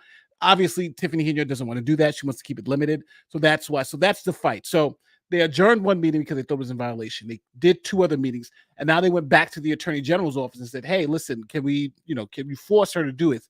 And that's why the Attorney General's involved. So it's an open. That's why he's saying it's an Open Meetings Act violation. Public meetings, you're supposed to be able to accommodate people. If you know you're going to have 100 people, you don't put it in a room of 5 people. Self out. Secondly, update on the status, and we know the last meeting was less than pleasurable based on the request. So we do have an update, or I have a update email that was received from the investigation on former Mayor Lightfoot.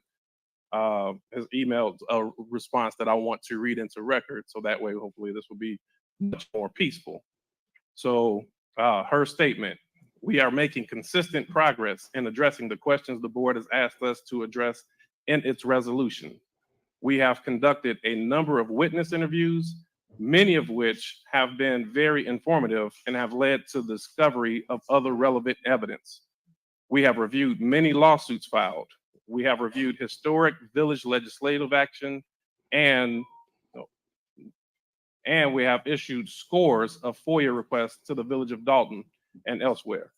As a result of this work, a picture is emerging of the village's finances, the way in which the current executive administration operates, many issues with the police department regarding staffing and operations, and overall how the village form of government does or does not comply with state law, its own ordinances, and long-standing norms regarding the village government. Not surprisingly, there have been obstacles. Chief among them is the village continues to ignore its obligations under FOIA. There is seemingly no identifiable FOIA officer as mandated by state law.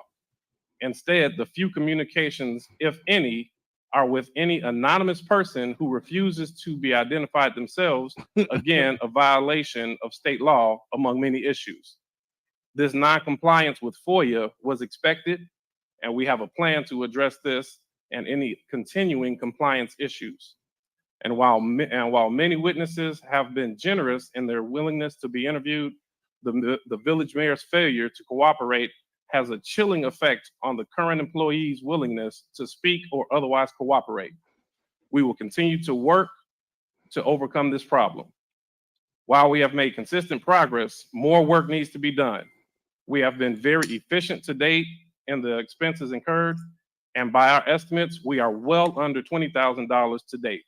As obligated, we will provide a projection of all costs when we get closer to the $30,000 mark. And as always, we will continue to do our work in a manner that minimizes expenses while diligently following the facts.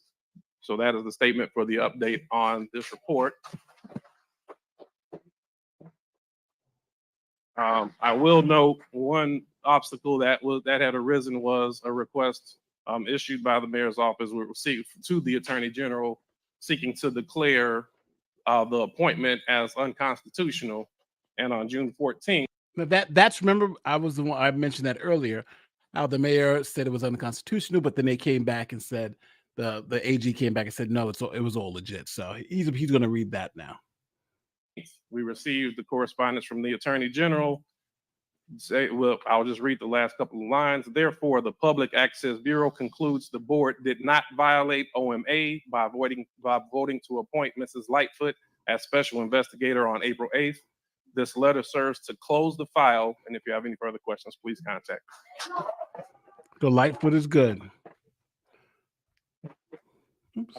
So those were two updates we wanted to give because those are questions that residents have asked. So I hope that gives some sense of direction. Similarly, I want to kind of second Mary Avant's statement of just trying to make sure that we express ourselves and do so in a decent and orderly manner. I think for the most part, we've all been, everybody's expressed themselves. The passion is there and it should be there for what's going on. And we also want to make sure we represent ourselves well. So I want to thank everybody for their comments, and by and large, we did well. So thank you. And that concludes my comments. All right. Is there anybody else? KC Cat, thank you for the comment. But you went to the same high school she did. Did you? I wonder if did you know Tiffany? On the agenda You met her? is, you got something? Yeah. Okay, go ahead. Thanks for giving the 5 I membership. think she Mark. liked me sitting over here. Good evening, residents. I'd like to say, with all respects to the gentleman there, you definitely put something on my mind when you said we need to elevate ourselves. And within hope, This is a Henyard sip. We can definitely take that words and wisdom that this young man traveled so far to come let us know we need to elevate ourselves. He came to be on YouTube and on TV. God That's help those why. to help themselves. And that's definitely what we need to do, board and mayor. We need to help ourselves first. We need to get on track. We need to get on track because we have fell off track. So we must get a residence more than what they asked for. And I understand when you had mentioned that the taxes went up. Yeah, the taxes went up all over the Southland area. So we all feeling that pain. And definitely you're supposed to get what you pay for. And I just like to say, yes, last week we did have a meeting out at Thornton Township about the lawn program. If you happen to be a senior that can't cut grass anymore, it's a very vital program to be a part of. I cried out, yes, I want to step down. And the young people, I have a relationship there, and they made it their business. They made it their business to hold me accountable that you can't step down right now because we're going to make this happen. But they will be working with me so I can make my transition, so I can retire there because I can't keep up like I used to. So they're coming real strong. The program is getting stronger, and the contractors definitely can't take the work from the youth because the youth is the hard workers that we do have, and they're going to continue to run that program. It's going to always be a youth program, a senior youth program. So just for the record to understand that out of frustration, it was about moving on to another level. But when the youth come knocking at your door and said, not right now. So I'm being held accountable by a lot of youth that's out here right now. So if you had any youth that came up in the community of Dolton, you'll know from coaching Little League all the way up to now with mentorship. And I do have a couple of young men and women that have left the program as actually top flight managers, supervisors at some of these other offices, such as Amazon. Amazon have took a lot of youth from us right here, and they're moving up to the next level. So grass cutting is like on the second level with some of these individuals because these youngsters are pretty technical right now. So with that being said, yeah, I'll be making that move as soon as I can get away. But right now, I'm going to have to stick around.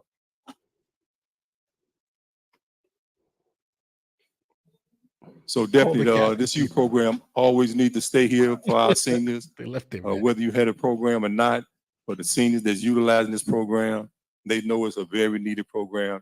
And the only way this program can actually run is you have youth. It's a youth program. Take youth to run these programs. So the youth are definitely not being put out a program that they put together. And they're doing a hell of a job doing that. Thank you. All right. Is there anybody else? It's time All for the right, mayor. that ends the general announcement. Next is mayor's report. Here we go. I know you guys have been waiting on my report. Yes. And you know I've been doing amazing things, myself and my staff. We put Yes. on a ton of great events for our community, a ton of outreach as it relates to the police outreach program we have. Video We go door time. knocking. You see them on bikes. Yes, For our bikes. community, a I ton know of that you outreach guys, as it- I know you guys asked one of the police officers, he was riding on a bike and you said, hey, did they take your car? And he said, no, man, we just riding on the bike. So it engaged conversation, which that's what it was intended to do. So I love the fact that you Did they guys take are your talking to the cars? police officers and you guys are actually telling them what's going on your block. So I'm thankful for that. Why that's funny is because the bank almost repossessed the police cars. So like some people saw them driving around in bikes. They're like, oh, they took the cars finally, huh? A couple other things I would like to say. Make sure you guys stay prayed up. Make sure y'all love on each other. Life is so short. You don't want to regret a moment of your life by being bitter, by being hostile, by just allowing people to get in your positivity as your space. At the end of the day, you go home to your loved ones. Them the ones that care about you, them the ones that uplift you, them the ones that will always bring you through a storm. Don't connect with messy people because misery needs company. And that's what we tend to forget. When people look at us, and especially our residents, you guys are our seniors. So when we look at you as the youth, we look at what will we look forward to. You have to be the example. You cannot just be a person that's just keeping up chaos. We would never follow chaos.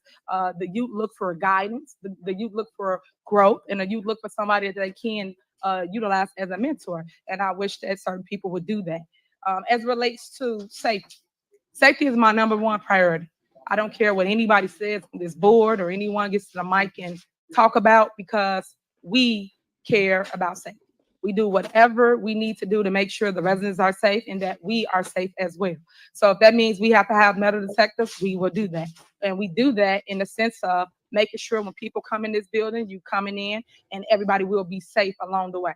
I hate when trustees sit up here and say that I don't know why we have metal detectors. Everybody know why we have it. If you pay attention to the crowd, like one young lady got up and said at the podium, that everybody is hostile. People are disrespectful. People say all kinds of things in that crowd. I don't sit down there, but I do hear about it. So all I'm saying to you guys is you have to be respectful amongst each other. It's been plenty of times where you all have gotten into it with each other.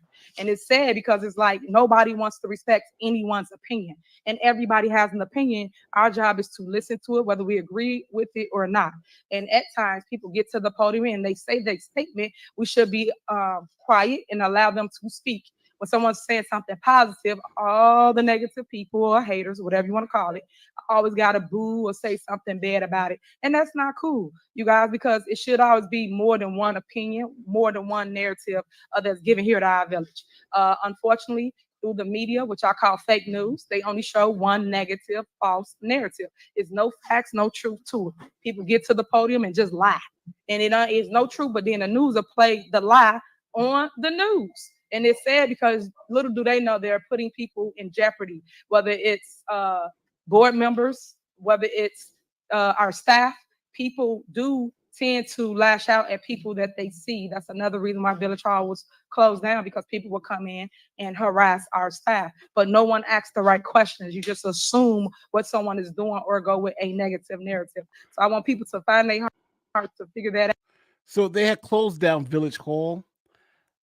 And people are like, why are you closing that Village Hall? Why are you closing that Village Hall? And now she's trying to spin it to say we're closing it down because of safety reasons. People are being harassed and all that stuff. So that's why you're hearing all that. And understand why we're doing what we're doing.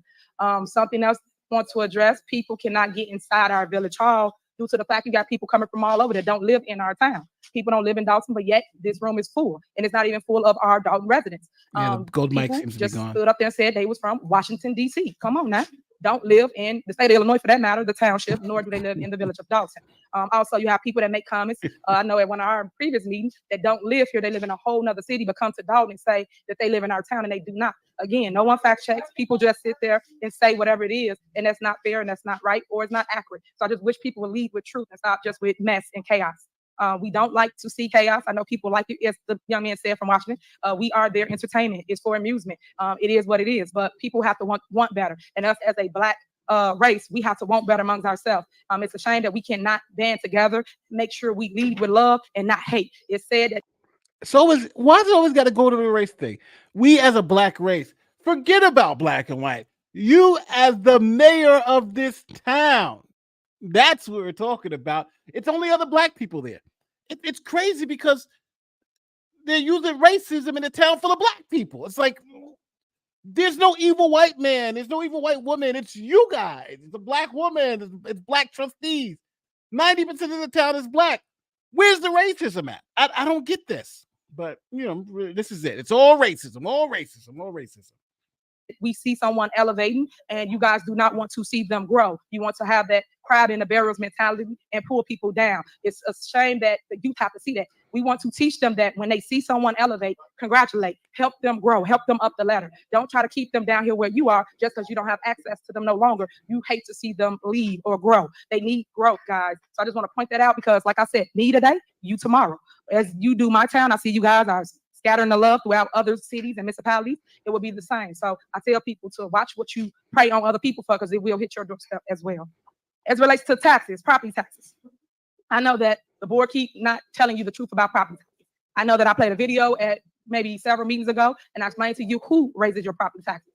The board of trustees raise your property taxes every single year. I showed you that, showed you proof, gave you ordinances, and showed you who voted to raise your property taxes. So when you get to the podium and you say, I don't understand why my tax is high, I don't understand why this, and I've showed you the why. The why is this board has raised your property tax over and over again every single year. And then also it's other government bodies that raises your taxes. You have library board, you have the park board, you have the school district. It's other people, but people tend not to go and check out facts. You just listen to what somebody tell you on how government works. And they raise about 4.99%. Sometimes they have raised it higher. I'm gonna send that video out just so everybody get in their emails and through a text blast so you'll know what it is. I also would like to say we are doing our parade. It will be June 3rd. June 3rd is our Independence Day parade. And July. I'm sorry, my bad. I got the wrong date on here. But it's July. July 3rd is our parade. It will be starting here at Village Hall, and it will go straight down Greenwood Falls to Sibley. We make a right, and we will end up on Cottage Grove. So if anybody want to partake in that, you want to line up along Greenwood Falls, you can.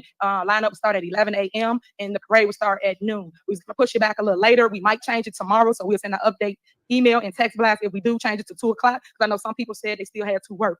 Again, this is something that I bought back when I became mayor in 2021. We no longer had the parades for over a decade, and I wanted to make sure I bought back that unity because that's one reason why we came to Dolton. They used to always do the parades, they used to always have the fireworks show, and I want to make sure that people understand what love looks like, because people can tell you they love you, but I come from the show me state, right? Show me you love me. It's putting in the work. I also would like people to know that it will be free music. It'll be music there, free games, free fun, free love, free food. We will also have food vendors there for those that do not live in our town. You will have to pay the vendors.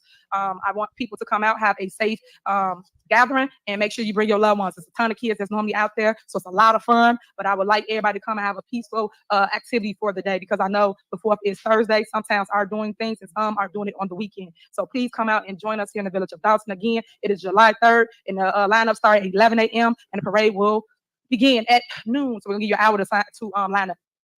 Next, I would like people to know we just did our ribbon cutting for the JB skate night. It was really dope, epic. Everybody came out.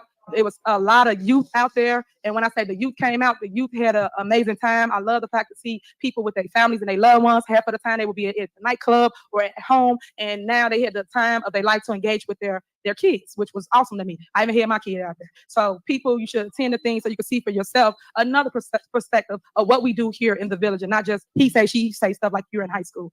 We're going to play the video, and I just want people to understand I'm happy. Leave me alone, because I am. And I just want you to know, with all the hate, because the hate makes you great, right? But you just got to lead with love and stay positive and keep going. And to my youth, never, never, ever give up. There's going to always be someone that's going to doubt you, come for you, attack you, and not want you to grow. If she goes to jail, this woman is going to be destroyed. If she goes to jail, this woman is going to be destroyed. Like, it's coming down the line. And I think she knows it. And she's tried everything to grasp, but she's not living in reality. The FBI has just subpoenaed you, girl. Your family members are on the books. All the money's missing. There's a problem. I don't think she understands that. part of the process. But at the end of the day, remember, if it's no test, how would you ever have a testimony? So make sure you continue to grow throughout the controversy, and don't worry about the noise and what anybody got to say about you. Because at the end of the day, I keep telling you, you go home to your loved ones. All these people here, all these, you see what they did? What's going on? They're just catting. That ain't nothing else but mess. Just keep going. Don't give up. If you look at all the greats before me, whether it's the Malcolm X's, whether it's the different people, you will see the growth in them. You will see that they all went through controversy, but they was the baddest leader. All right, be quiet, They was bring a it down. great leader. And I just want you too to know that you could be a great leader as well. And I want the youth to know, hey, don't give up on I call it politics. Don't give up on it. Keep on growing. Start off at your park district, your library board, your school board. Then you can go to the next level, whether it's the village or a city that you live in. But don't give up on it, because it's another way. It's amazing to me that I grew here, as I always say, they flew here. And what I mean by that is I grew up in this school district from Burger Vandenberg to Thorn Ridge. And it amazes me that people don't utilize the people that's here. I am literally the beacon of light for Dolton. I am the one that has made it. I am the one that actually grew up in this town and actually came and governed where I live at, because I care so much about where I'm at. If you think about all the hatred and all the negativity, I told you guys, I only make what, about $50,000. $50,000 for all this scrutiny that you guys put me under. I make $50K. So that means somebody really got to love what they do for a living. I love what I do, and I want to see Dolton grow. And I think we've been doing an awesome job. And I love the fact that my staff has been on the ground taking care of the business, from getting streets repaved, getting alleys repaved, getting sidewalks done. Back in the day, like I said before, I get a speech all the time. We used to do 50-50, where the resident had to pay 50% and the village paid the other 50. And they said, why would you guys have to pay 50% for something you don't own? That's a public way. But these are the things that I changed when I became the mayor. So I will wish that people will allow me to lead and stop trying to tell me what to do. I'm the leader. I am not in their seats any longer. I was in their seats for 8 years. I win every single term that I run for, every single term. The last seat, which is the mayor seat that I just won by 82%, I will win my next term. And just stay tuned to that, because this little crowd that comes here and try to keep up. She really thinks she's going to win the next term. She thinks she's going to win. I will win. That's what she just said. I will win. Millions of dollars are missing. Millions of dollars are missing. Her number 2 is under federal indictment for fraud. The FBI has been raiding the place, both the places she works. If she thinks she's going to get reelected. Yes. I think she's delusional. And kick up dust for clickbait, for the news, or for just to get a moment and say, hey girl, I was on the news. That's so beneath us. You have to grow, guys, and you have to show people that you are growing and that we should be looking to you for direction. We can't look to you for direction because you're so messy. I just want people to see Dolton for what it is. It's a great place to live. All our numbers are coming in really good. We're going to do a financial town hall meeting to the public so you can see where we are, to all the lies that this board put out against our village. It just saddens my heart, because again, like I said, everybody writes stuff, say stuff, put stuff on camera, put stuff on social media with no facts. And I've been saying that since day one. You got no proof, but you constantly putting it out and putting a negative narrative on our village. And it saddens my heart, because it is the board of trustees. I never seen a group of people that was so saddened and hardened their heart with hatred that they would bring so much chaos to the town that they govern too. If I look bad, we look bad. So you can try to make whoever look bad all you want, but my community really do love me and appreciate the things that I have out to our town. And I'm gonna keep on growing our village despite the controversy. I have not given up. I'm not gonna give up, and I'm not gonna quit. So you can stop with all that, because I'm gonna keep going. I'm gonna keep going, and I'm gonna keep pushing, because things would not have gotten done or continue to keep getting done if I quit or listen to haters. I just don't. You guys are my motivators. So I thank you for putting me on tables and in rooms that I never would have been in. I appreciate that love. For those that keep saying people going to jail, y'all gonna see who's gonna be going to jail from this board. So stay tuned, because what you think is good for me is damn sure good for you. So thank you so much for listening. We're gonna play the video now so that you can see what we just did with JB. Yes, she got the people clapping. Here's the video. So this is our outdoor skating rink that everybody sees the Henyard community. So the JB skating rink. The JB skating rink, you see it's amazing to see that view. We had a drone up. We had all the JB skaters out. They was doing an awesome job. And as you can see, it's the youth. The youth really care about what goes on in our community. That young man, he's really big. He's gonna actually start doing skate lessons to our residents. So any resident that would love to do a skate lesson, please come out, join us, check it out. Partner with me here because she's doing stuff for the people. And this was a ton of people out there. That's me, my baby, we out there. This is our ribbon cutting. It was jam-packed with people, as you can see. So if you are interested in joining us for the JB Skate Make sure you stay tuned to our website. You can also look on. She thinks this is governing. See, this is the problem with Tiffany Henyard. She doesn't realize holding events, there's more to being a mayor than holding events and giving people free stuff. It's about the money. It's about accountability. It's about doing things that make sense. Like, she doesn't understand what governing is. She thinks she's just some type of event planner. And as long as she has events that people have a good time at, that will lead to votes. She doesn't understand it's about the finances, about how you're spending that money, how are you holding us down. It's a whole bunch of other stuff to go with it. But this is the biggest problem. She doesn't understand that it's not about how great an event you could put on. Where's our money at? That's the problem. Where is the money? So looking on our social media as well. And that was June 22nd. It was really dope. Thank you for that. Okay, next. They're clapping for that. Okay, the next one we have is the annual summer bike ride. If you could play that one. Again, this is something else that we do in our community. The annual bike ride. If you guys want to come out, stay fit, stay tuned. We went throughout Dolton. It was really dope as well. We had kids out there, but they couldn't ride the bike though, but they stayed on the lot until we got back. And we went through the town. The community came out. When I say they came out in drones. They literally was out on the porch and they had a blast. Yep, go ahead, play video. So again, if you guys want to ride bikes or do something, just make sure you come on out.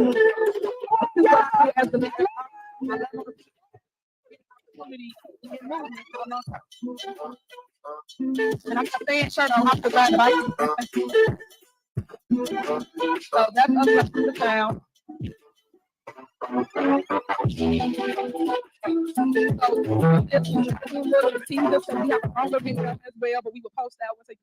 She's running the town like if she's running a YouTube channel. She's throwing out videos. Let's go right. This is not a travel vlog. You're the mayor of the freaking town. Like, this is ridiculous. See people talking about their experience, talking about what they did here in the village and how they thought it was really dope because it never has been done. People have not ever tried to engage the community. And that's one thing that I'm real big on is community engagement. Whether you see me or not, I know y'all come here just for a board meeting because when y'all don't see me, guess what? Y'all got no traction. So this board meeting to give you a traction for this next week. And we will have more events that I wish everybody would attend. And I'm talking to the fake news in the back. Attend those events and showcase what the village actually do and not all the hate and negativity because everybody don't dislike what we're doing here in the village. Everybody do want to hear and see a different narrative of what's going on in our village. And that's what we showcase here at the board meetings. When you come here during the mayor's report, we always give you a different perspective, whether you want to hear it or not. I thank y'all for standing. I appreciate it. And I thank you for paying attention to me doing my report. Stay tuned because we got a lot of great things to come. And that will end my report. I only had 2 videos. Thank God for you guys, right? Next time I'll make sure I have 5. Yep. All right, that ends my report. Next is village clerk's report. This woman is straight up delusional. She thinks people want to see these videos. They said stood up and turned around on her. I can't figure out if she's delusional and thinks she is in the right or incompetent. I think she's just incompetent. I think she's incompetent. And how is she in the? I don't think she knows she's in the wrong. I think she really. I think she's just so dumb that she doesn't understand that how she's running the town. She thinks being a mayor is just that, just showing up to places and holding events. She doesn't understand it. I really don't think she understands it. Bread and circuses is what Tiffany is all about. Just don't look at her corruption. She is 100% corrupt. There's no doubt about it. As a former high school senior budget official for the mayor's office for the city of San Juan, okay, we're going to San Juan. I can tell you that we are witnessing not only an irresponsible, not unethical, but completely illegal. Of course, it's illegal. That's why the FBI doesn't go into this stuff unless they got something. And the subpoenas, don't forget, they got her. They literally got her family members working for the town and her boyfriend. Everybody's getting paid. As the board stated, thank you, Linda. Thank you for the 5 membership agenda as well as my minutes. So unfortunately, I don't have a report because our things are not placed on the regular Board of Trustees meeting, and that's why it's so important to hold special meetings. Thank you. All right, next on the agenda is village administrator's report. Thank you, Mayor, residents. Because she has no report. State revenues have recognized a $24,000 reduction compared to the prior year. with the largest decrease. This is the guy who's under federal indictment for fraud. $64,000. And he's given a financial Overall revenue has report. increased by $119,000 from the prior year due to Please receiving campaign. property taxes in May. The Cook County property tax bills have been released and are due on August 1st, 2024. The village should expect to start seeing the second installment of property taxes in July of 2024, as early as July of 2024. General administration expenditures are lower in fiscal year 2025 because there weren't as many workers' compensation claims paid, as well as the fact that there was not any payments to First Insurance in May, but there was 2 in June. Overall, general fund expenditures have decreased by $455,000 compared to the prior year.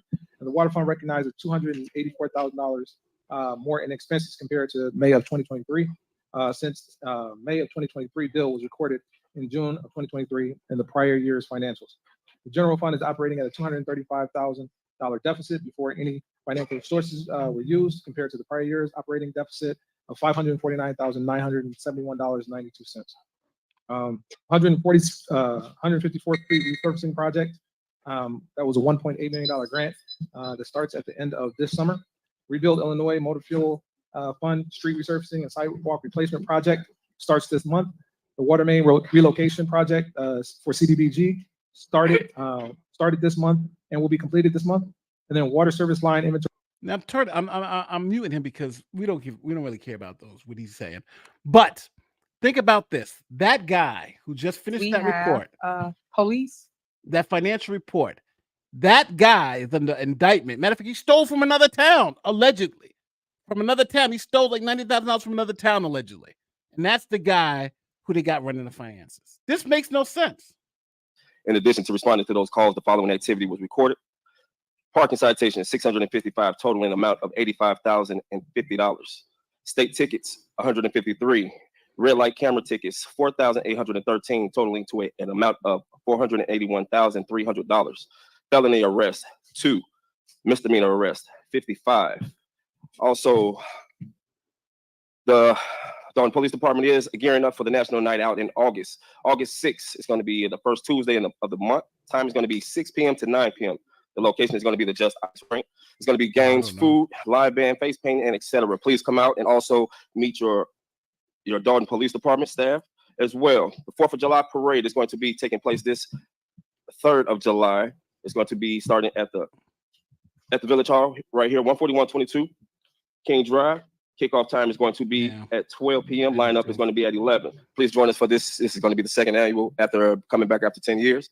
So please join us this if you can for the festivities. Everything is going to be at 154th to 150th in Cottage Grove. Okay, right across the street from Thorn Ridge. So please, if you're a citizen, if you're not a citizen, please come out and enjoy us and have some fun. That'll be the end of my report. Okay, thank you, Sergeant Young. She was arrested. Next we have Fire Chief McKay. Thank you, Mayor. Good evening, everyone. Year to date, the Dolton Fire Department and EMS Services has responded to a total of 2,778 emergency incidents, which include 1,847 emergency medical incidents and 931 are fire, rescue, hazardous materials, and motor vehicle accident responses, which include a house fire at the 14300 block of Lincoln. Luckily, no one was hurt there, and the guys did a great job and were able to save the property. Also, a motor vehicle accident with extrication, which is utilizing the jaws of life. That occurred at 142nd and Lincoln on June the 24th. And luckily, that individual was able to be taken care of and transported to an area hospital. And lastly, our annual hydrant testing will begin this month after the holidays throughout the village. And the fire department will be working closely with Public Works as well as the water department throughout the duration to make sure the residents are up to speed to when your area, because there are times where you'll be turning on the water and you may see a discoloration. That's because we're flushing the hydrants, making sure they're safe for the residents of the community. That'll end my report. Thank you. All right, thank you. Next we have water. That's the guy holding them back. The evil white man. Housing and building permits. William Moore. Good evening, Mayor, to our department heads, to our wonderful village residents. Mayor, I just want to say, when done all to stand therefore in the liberty whereby God has set you free. Because true leaders don't make excuses, they make adjustments. It's unfortunate that some people see the world as they are, not as the world is. So what I want to do is give my report, Mayor, at a high level. I appreciate the opportunity to serve under your leadership. This is what you call a straight up brown nose and kiss ass. Like this guy, he's happy to have a job. That's why I better say the right things. This guy is a kiss ass. For housing, this month, for the month of June, we had 33 as is inspections that total $6,955, 17 escrow checks that total $13,500, 18 housing tickets that total $9,100, and 31 vacant property registrations that total $12,100, which gave a grand total of $46,930. For building permits, the high level, we had 48 building permits that total $24,232, 23 contractor licenses that total $8,404, 10 plumbing permits that total $1,890, 12 inspections that total $2,453.61. For the month of June, combined departments for the month of June is $84,659.61. Mayor, at this time, that concludes my report. Thank you very much. All right, thank you. He's quick Next, with we it. have code enforcement, Kim. Good evening, It Mayor, feels like a cartel. trustees, residents. We wrote 729 tickets totaling $129,653. And that ends my report. All right, thank you. That's Next, it. we have corporate bills. So nobody want to say Electric nothing. Quick. bill. They quick. Trustee Sandberg. Now, we've been waiting all this time to get through all that crap. Now it's the fireworks, because this is where it's going to be Tiffany Henyard. She wants to get her people paid, but you know, the people. So what she does, she just says, okay, I want this done. Let's pay this person. And trustees is like, you never told us about it. We're not going to pay that. We're going to pay the stuff that we've budgeted for. So this is where the fireworks start begin. Here we go. Corporate bills. She's like a cartel. May the 31st, corporate payments registered $263,794.44. Yes. Water you fund you're right. registered $283,602.57. Federal She forfeiture, uses those as $6. the versions. Sewer fund registered $258.61 for a total corporate payments of $547,661.62. Their motion to accept these bills is read.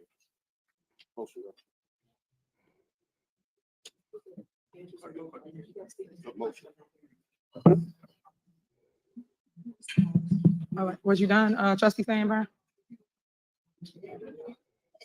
You done? You done? Yeah, that's the attorney beside her. Okay, is there a second? Is there a second to pay the bills? Well, Andrew said it, but he has to speak into the mic because we can't Okay. hear him. Okay. There's been motion and second. Any discussion? I do have a superseding motion on this. I had one item I wanted to request a removal, so I have a superseding motion to approve the bills as read, removing 3C INS LLC, page 1, $2,887.06. So that would be my superseding motion. And what is that for? If we have a second, I'll ask about discussion. Second. All right, it's been motion second. Any discussion? Yes, Go ahead. that was a great point you asked. We want to know what this payment is for because it says lease payment number 16, but reviewing all of the warrant lists all the way back to May of 2021, this is the first time this company has ever been on the warrant list. So we want to know what it is. Okay, so if you wanted to know what it is, y'all know the protocol. Why did y'all ask questions Okay. as it relate to getting the answer before we get to the board meeting? Once again, we do all this for a show. Got all your answers before. You said that you talked to the village administrator last time and he answered your question. So I don't Absolutely, and see- when I okay, called him, he hold told on, me I'm he was not done. I'm unavailable. not done. So you asked the questions and he answered. So you could have did the But see, this is how you know something's up, because that's an easy question to answer if it's something simple. Right? Oh no, we forgot to put it on the warrant list. This is actually the first payment. There was a mistake. See, it could be something innocent, right? But she is so offended by, oh, you got to ask me about this earlier. We're asking you about it now, right? We're asking you about it now. So we'll see. the same thing prior to this meeting instead of here we go grandstanding. Once again, if you're not gonna pay it, you're not gonna pay it. If you wanted to answer about it prior to the meeting, y'all could have did the same thing. So we're gonna move on. Call the roll. So do we pay it without Is there finding motion out what second? it Call the is? roll. Can we have discussion? Go ahead, clerk. I am. Please give me time. Trustee Belcher, you have something to say? Yes. Mayor. Go ahead. Hey, Keith Freeman, is a possibility that we could get the knowledge on what this is about? Do you have any notice on that? So do you have an answer now? Okay, Okay, so so we can get they something don't- later then? Yeah, well, finance department's not here. So that's why I said, why did she ask the questions prior to like she did before? You're So she asking normally us do it to pay before, but why something, we didn't don't know she? what So, it is. Of course, we would know right now to tell y'all what it is. So that's why we said, okay. All right, here we go. Call the roll.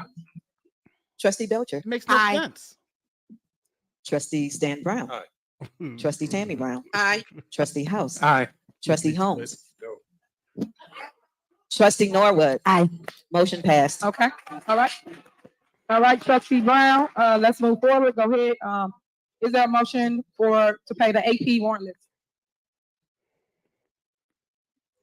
Yeah, but you see what she's trying to do? She's trying to sneak stuff in and just say, oh, you didn't ask me earlier, but you should pay it anyway. Of course we're not going to pay it. That doesn't make any sense.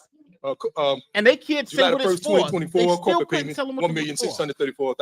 $1,634,252.33. Gross payroll, June the 14th, 2024, $427,744.27. Gross payroll for 6/28/2024, $435,613.71. Melanie Fitness, registered, $1,244.32, for total corporate payments of $2,498,854.63. Their motion to accept is read. All right, is there a second? It's been a motion and a second. Any discussion? Yes, ma'am. I have another superseding motion. Okay. This will be approving the bills as read with the following removals. These are the same individuals that were removed in the previous month, so this is nothing new, just a matter of record. So approving the bills as read, removing page 5, Delgado Law Group, $119,620.81. Page 5, existing concrete, $14,123.03. Page 6, 5-star, $122,325. Page 7, John's Pro Trees, $155,000 even. Page 8, KNM Ventures, $183,950. Page 8, Lopez Lawn Maintenance, $10,050. Page 9, Mosca Design, $65,700. Page 11, Raul and Sons, $181,950. And page 13, White Coat Pool Solutions, $34,788.58. My motion is to approve the bills with the following items removed. Second. Okay, is there a second? Second. All right, any discussion? Yes. Go ahead. On this page where enterprise fleets, I know that the gentleman has stated that the payments were delinquent, and I asked for a copy of the leases. We approved this in September 7th of 2021. Based on because I went back to look at the YouTube, we approved to trade out the vehicles. The vehicles that we have, because we currently had at that time 46 vehicles. You guys have bought 30 new vehicles, which totaled $1,105,000 and some change. My question to that was, and I asked I don't know what my title is at this point, but I asked in reference to did we turn in some vehicles? Because when I looked at the meeting, it said based on we were going to be turning in vehicles for the lease for the fleets. None of the guy Christopher Fry, who emailed me back, said that none of the vehicles was turned in. So if we didn't turn in any vehicles and we purchased 28 new vehicles, because that's what the exact total is, 28 new vehicles, where are those old vehicles? Yeah, what happened to all those vehicles? So why don't you think we have the old vehicles? You said what? I said, why you don't think we have the old vehicles? Oh, I'm so glad you asked me that. I was asking the question, but the reason I'm asking that is because historically, if you're selling anything, it should go through the board. Because in 2021, you put that you were selling some stuff in the basement and you bought it in front of us and said, this stuff is a surplus, that we have to go in front of the body to sell stuff. But y'all been selling these cars on govdeals.org and it hasn't came across the board. First of all, we didn't sell anything from out of the A lie. I got it. Her name is We did Molly. not sell anything from out of the basement. When you guys said you did not want to clean, hold on, you did. When you guys said you did not want to clean Village Hall, that's right when I got in office, all that trash, all that junk, whether it was couches, furniture, is still down there now. So we did not. You see the deflection? We're talking about you sell, you got to let us know. Now she's talking about cleaning trash. That's not the point. As relates to vehicles, that would be Keith Freeman question, because he the one handles the vehicles, as you know this already. But no, but you know all this already. So when we get to the board meeting, I don't understand why we grandstand. You said, and I quote, I spoke to Keith Freeman. So if you guys have that type of rapport, why don't you do that before you get here instead of putting on a show? And you would have got your answer instead of putting on a show once again. Okay, so Let them talk it out. So let me say this, because I think that for one, you never addressed the fact that it was supposed to go through the board. However, you just wanted to spend it. Two, I did speak to Keith Freeman. Keith, when I called you about what? I think that's a. When I called you, what did I call you about? Hold up, stop. Before you start with the whole stuttering thing, just relax. Everybody relax. Hold on. Here we go. Hold on. Here we go. I'm very respectful. He's stuttering now. All right, Stuttering citizens, now. be quiet, let them talk. I think the first thing is that if you did have a question, I think the best thing to do, because you know I would have answered the question, is if you called me. I think I would have answered the question. If I couldn't answer the question, at least I would have been able to tell you I can't answer the question. Second thing is all fleet. Every single vehicle that's in our fleet is being managed by the police department. They have a spreadsheet. And I would have been able to tell you which vehicles have been swapped out and which ones weren't. The other thing is, the last part is to answer all of your questions is that if you and I had a conversation with Chris Fry, then maybe we would have been able to get to the bottom of it. And as opposed to answering it right now, and it's a loaded question and I have nothing in front of me to answer. One more thing too. One more thing. I think this is really, really important. And talk to him, Freeman. This deal, this enterprise deal, was done prior to me being here. Correct. It was a Dorothy Brown deal. That's correct. So if I don't have the contract in front of me and the contract doesn't say, hey, listen, maybe these particular vehicles are being swapped out, this VIN number, this VIN number, this VIN number, swapped out for this amount, this amount, this amount, then I can't tell you that. So I agree that it's a valid question. But what I think is a better way of communicating with me and probably everybody else, so we don't get all the ahs and ohs, is maybe you can contact me and maybe we can continue the relationship that we have of communicating prior to us getting here. That would have been respectful, so we wouldn't just be put on the hook like this. That's true, and you know, I definitely appreciate that. But as our conversation went, when I asked about why our agenda items wasn't on there, and he said, "Well, you know," then that conversation when the mayor was not available, it should have been that somebody would have got back to us. So I'm not trying to put you on the hook for anything. She the one said, talk to you about it. I know exactly when it took place. Dorothy Brown was here. The lease was signed October 15th. I don't need you, me, and and Chris Fry on there. What my conversation was to you about, or to the board or whoever is running the day-to-day operations, is that if these are something that, not even the cars, the fact that selling anything that's a surplus goes in front of the board of trustees. Am I not right? You're right about that, but Okay. we didn't have a conversation about that on the phone. That's you didn't true. mention that on the phone. What you mentioned to me is that you would like to place on the agenda a discussion item. You didn't say, and I quote, I want to discuss this prior to me putting it on the agenda. That's one. The second thing is that part of that agreement may say that you are swapping out whatever those vehicles are. And I can't have an intelligent. But you know what's crazy? This is the meeting. You're supposed to talk about this stuff at the meeting. Hey, why is this? Why is that? Right in front of everybody. This is what you have the meeting for. Now we got to speak there. Now you see how when you don't want to do things with transparency, we want to speak about this in private. I don't want people to know what's going on. There's certain things you got to hold in private. But this is what that meeting is for. Why is this on the agenda?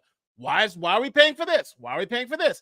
And there should be answers. But as you see, there's no answers. It's always, let's talk about this in the background. Let's talk about this in the background. Conversation with you about that if it's not in front of me. I think to be helpful to one another, so I can be prepared, so that the mayor can be prepared, and everyone in our administration can be prepared, it would have been better served for us to have that conversation prior to now. That's fine. Take the cars out. The issue is anything that goes as a surplus that's being sold by the village of Dolton, does it go in front of the board of trustees? Yes or no? Yes. Now, can I ask you a question? May I ask a question? Absolutely. Do you have a copy of the contract with Enterprise in front of you that says that, hey, listen, these are a list of vehicles that could be swapped out that was already prior approved for the board? Absolutely. You know I do. That's and good. I got the email that says, hi, Kiana, attached is the current active lease schedules, as well as the list in the Excel of current vehicles on the lease with Enterprise. I don't see where we ever received a vehicle to sell on your behalf or to trade in. Also, I've attached a master lease agreement in case that you need it for a reference. I'll work on pulling all of the invoices. Please let me know about payment. So you answered the question yourself. Mm. The question, listen, no, listen. Yeah, Wait, she hold might on. drop them. She might No, no, no, checkmate. because I Yep. have a separate Checkmate. list of the You're not Excel sheet listening to of what I'm cars saying. that been sold. You're not listening to what I'm saying. What I'm saying is that if you guys already have a master list of the vehicles that are supposed to be sold. It's not you guys, Kiana does. Kiana, okay. Trustee Belcher, if you have a master list of the vehicles that are always supposed to be sold, then you already agreed to it as a board. No, This is the list of cars that we purchased, not to be sold. That's what I asked. That's the question. This is the list of cars that we purchased. You missed the question. Okay, guys. So you do know the this is end on all was if they're selling anything, it should go So in you know front you of the have to sign it. board. Excuse me? You know this is on the agenda item, so I guess we're not gonna discuss it no longer after y'all get done.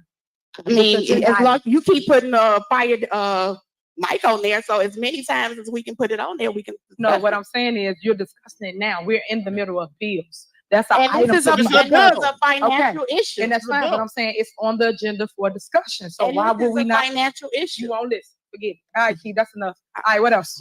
Anything else? All right, Keith. That's it. We done. I do have one comment. If I Go ahead. I just want to, and this is more a matter of record because I heard the firefighter make mention about the bills not being paid, or that the board were not responding. On this warrant list, I'm looking at the Dolton professional firefighters, 1, 2, 3, 4, 5, 6 payments, one from an April 5th payday, one from May 17th payday, one from December 29th, 23 payday, one from April 19th payday, one from May 31st, and one from 6/14, totaling $5,980. That is included on this list. It's included for payment, but I want to make sure that the hardworking firemen know that the board is just seeing this for the first time, and we're glad to approve these items when they are presented. Thank you. All right. Anything else? Yeah. Go ahead. So they never even presented to the board to pay. Now they put them all on at one time. The board's like, all right, of course we're going to pay it. But this, how bad is this? These people are just incompetent. But Keith Freeman's under indictment for fraud. So, of course things aren't going too well. The when we discuss bills, and this is mainly just so we're clear for the residents. The point is that there's a mismanagement of money, and they're not prioritizing the spending. That's the entire part. That's the hassle for us, because as residents, our goal is to make sure that when you all call, you all have these services. But if they continue to mismanage the money, when they're sitting in first class seats, but they can't fix the streets, that's a problem. So we have coming out with a rap issue album. where even when we talk about the leases, the issue of the leases coming up is the fact that, yes, we did as a board vote on the enterprise contract because we did feel as if it was necessary to have newer cars for our employees.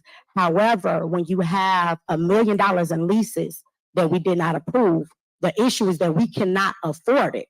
Let's take the Tahoes back with all of that interest and pay the firefighters what is due to them moving forward. There are other ways to spend this money. We're not prioritizing. Everything is a party. There's nothing to celebrate when you have employees that are not being taken care of the right way, when they're not being compensated properly. So again, these things are not being brought in front of the board. And what happens is we're going broke, and we continue to say this, and this is a big issue. So again, I'm going to say there's a lack of transparency. We know that there's a lot of things that's going on that we don't even know about, such as with the credit card statements. They continue to refuse to give us those. They increased that credit card limit from $20,000 a month to $50,000 a month. And every month it's replenishing, and things are being spent every month. And of course, it's unbeknownst to the board. So Now, one thing about the credit card, which is crazy, which is something that is good for Illinois, is that so the credit card statements, when you have public credit cards, the statements are open to the FOIA request. So anyone from the public can say, hey, can you send me the credit card receipts because you're spending public money for credit cards? But they have not released any of those receipts to anyone. So the news organizations are asking for it. Everybody's asking for it. Even the trustees are asking for it. And they will not release the credit card receipts. And that's because obviously what she's doing is spending money through the credit card. The credit card automatically is paid off. So that $50,000 is able to float her month to month. So right now, everybody's looking for those credit card receipts. The FBI, everybody, and she will not let those out of her sight. So again, residents, these are issues. These are the reasons why you see us have this back and forth, because you all need to know how the money is being spent. I heard her make a comment regarding taxes. It's unbelievable to me that you sit here and tell a resident that we're the reason why their taxes are increasing when we all know that you don't follow a budget. So common sense tells us all, anybody who have a household, that when you don't follow a budget, you cause a deficit. Any money that's not approved for, so that $1 million skating rink that wasn't approved for, guess what?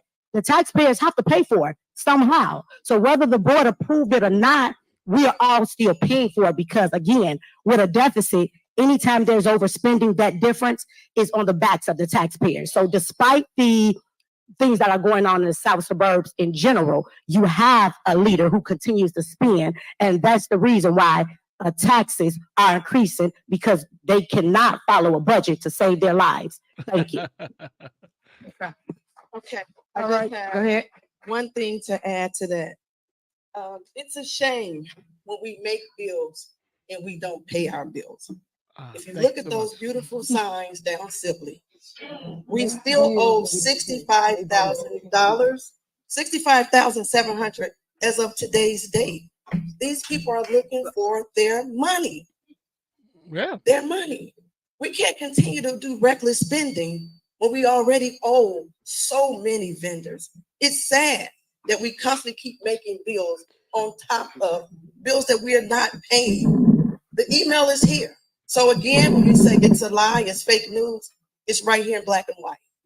I spoke to them Friday. They want their money. Yeah. And who can blame them?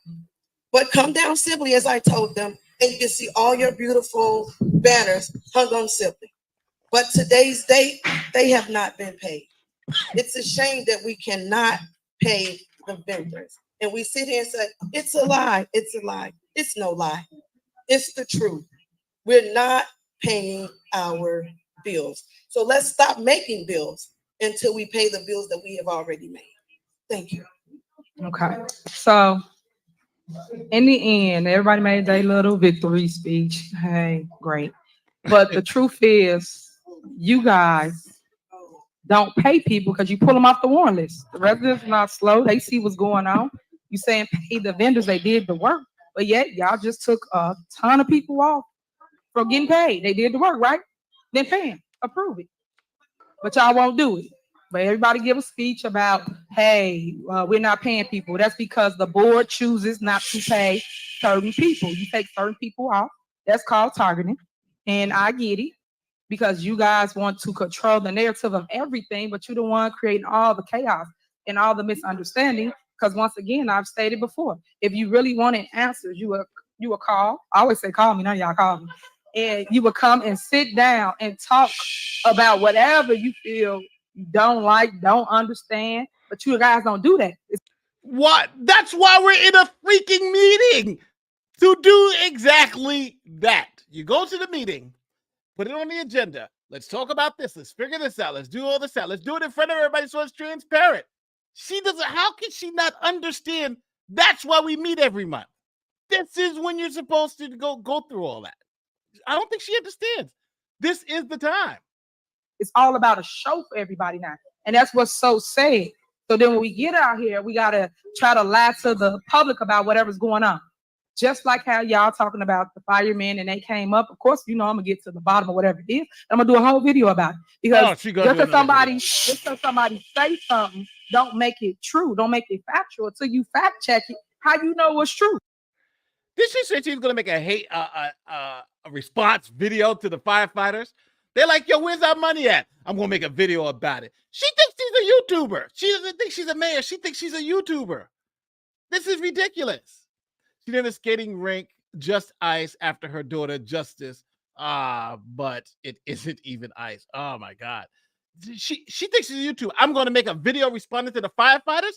You're supposed to call somebody and be like, yo, what happened to their money? Is everything all right? She's talking about, I'm going to make a video. Belcher should make some videos for the next meeting. This is ridiculous. You're not a YouTuber. You're a freaking mayor. Stop with the videos. Do the work. And then you guys just allowing everybody's name about people taking things. No one's taking anything. For what? For what? So all I'm saying to y'all is like, come on, man, get some clarity to the why and want to help community. You guys on this board for 4 years and I ain't see y'all do nothing at all, but keep up chaos and mess and confusion. That's it. You guys are supposed to do what? Legislate. Y'all don't even do that. But y'all go have y'all little secret squirrel meetings and y'all put whatever y'all want for y'all agenda on the agenda. And then y'all come to the actual board meeting and cry about what y'all feel y'all can't do, but y'all go to the other meeting and do what y'all want to do. Don't make no sense. The residents not slow. They see this. And all I'm saying to y'all is like, talk before you get to the board meeting. Have conversations about something that's on the agenda before you get to the board meeting. But think about this, people. She's not letting them put anything on the agenda. If they ask about it at the freaking meeting when you're supposed to ask these questions, she says, ask me before the meeting so we can put it on the agenda, but doesn't let them put stuff on the agenda. So she thinks people are just dumb.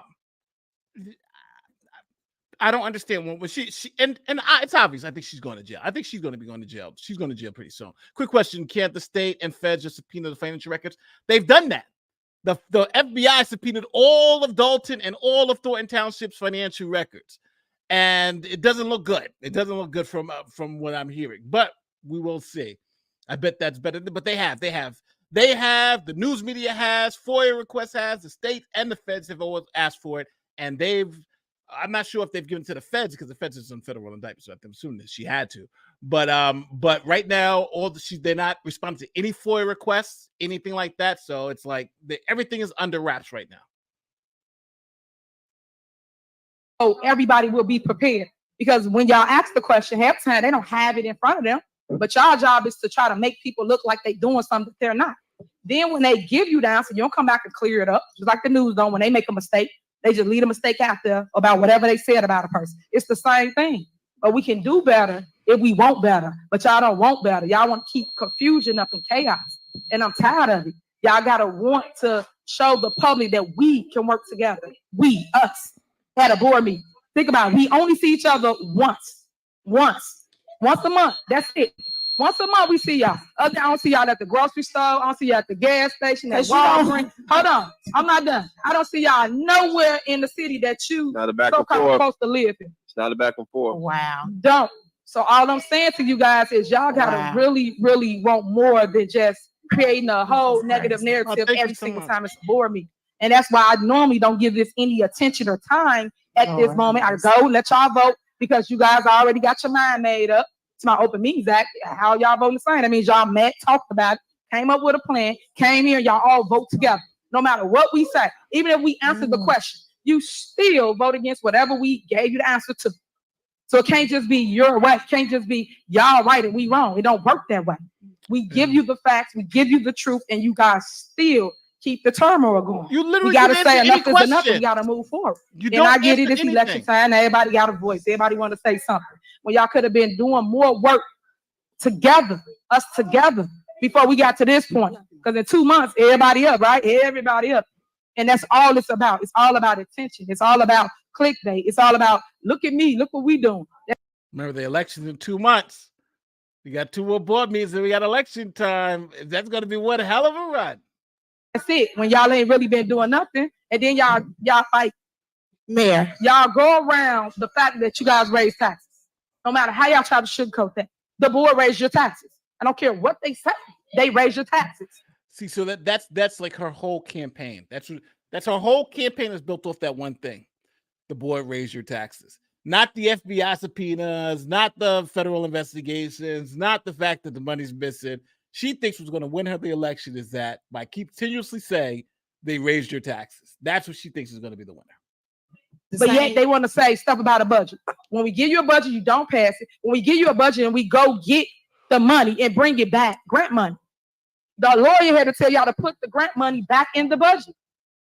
We wouldn't even be able to receive the money. But I don't see nobody else bringing funds into our community but me, the mayor. That's your job. But yet, it's my job. Oh, okay. It's my job to go get the money. But yeah, y'all want to tell me what to do. It don't work like that. That's our job. I ran to lead. I didn't run Yeah. follow y'all. I don't follow people that ain't got no vision and nowhere to go. And I don't sit at tables where we do all this little catting and talking about each other. I don't do that, but y'all do. So what I'm saying to you guys is, if we went and got funds for our community to help our community and grow our community, we're supposed to work together on what we're going to do next, not fight against somebody's vision because y'all don't have a vision. That's the sad part about it. I give you a vision, I give you what we're gonna do next, but yet nobody wants to work together. Mayor. I'm done with it. Okay, Mayor, can I ask, Mayor, I just have a question because you made that wonderful statement. Now remember, Henyard answers no questions. Whatever question you ask her, she will not answer any questions. So we know Belcher's asking her a question, but she is not going to answer it, anything substantively. She may shock me this time and answer it, but generally she doesn't answer questions. I actually have I don't have any okay. more If you answers for say that we meet once a month, and every time, I've said this before, it don't never really go bad till we get to finance. Why is the finance person not here? Why is the person that cut the checks not here? Why isn't the CPA's office not here? That would solve a lot of things. Since you're talking about nobody calls you, nobody called Keith or whatever. You just said it out your mouth. We meet once a month. I mean, as much money as all these people, we just approved $43,000 for the CPA. The other person that's doing payroll stuff make almost $90,000. They can't afford one meeting a month to come and give us an explanation. And then you steady saying, yes, you went and got the money. I done asked for, I don't know how many months. Where's it at? We waiting to see some type of receipt of a deposit, some type of something to say we got it. Well, we seen that we had it, but it hasn't hit the village of Dolton. So when you sat there and did all of that, nobody wants to go back and forth, but you can never give an answer, a definite answer. Have we received $6.8 million? Okay, why is the finance person? Last month, I asked the same thing. Why the finance person not here? No answer. It's Monday again. The finance, what is Monday, her off days? Well, maybe we should change the meeting. I don't know. But it don't make no sense that we have to keep doing this. It makes no sense at all. So I'm gonna put a poll in the chat. Do you think Henyard's going to answer her question? I'm gonna put this. Do you think she will answer her question? I gotta kill the last poll because the last poll is done. So here's the new question. Will Henyard answer the question? Start poll. Will he answer? That's a simple question. She ANSWER. Let me put it in chat before I press it. Here it is. The new poll is up. Will she answer this question? This is just a single question, right? Will she answer it? No. Got 97. 3% says yes. 2% say yes. All right. I'm going to give a 10-second countdown. 10. Will she answer it? We're at about 5 seconds now. Vote now or forever hold your peace. 2, 1. I got a 97%, it looks like, that she will not answer the question. 617 votes. Let's see. Here we go. Will she answer it? Okay. All right.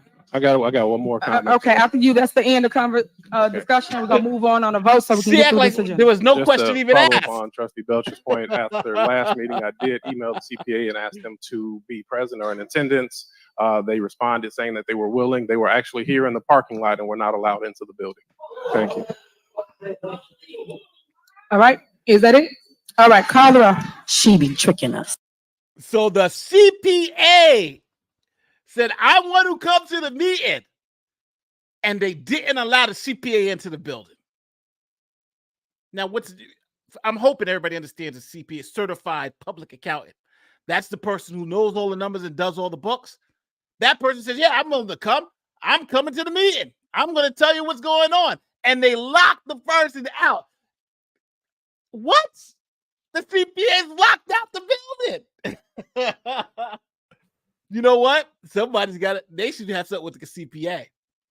Yeah, something's up if you don't let the CPA come and talk to you. All right, call the roll.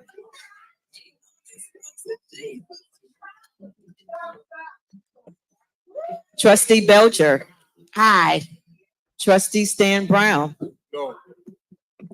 Trustee Tammy Brown. Aye. Trustee House. Aye. Trustee Holmes. No.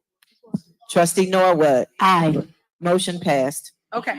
All right, next on the agenda is new business. Motion to terminate contract of Odison, Stark, Murphy, Frazier, and McGrath, LTD as legislative counsel. I put this on the agenda every single time because you guys know, like I know, the person that's basically their puppet master is Odison, Bert Odison.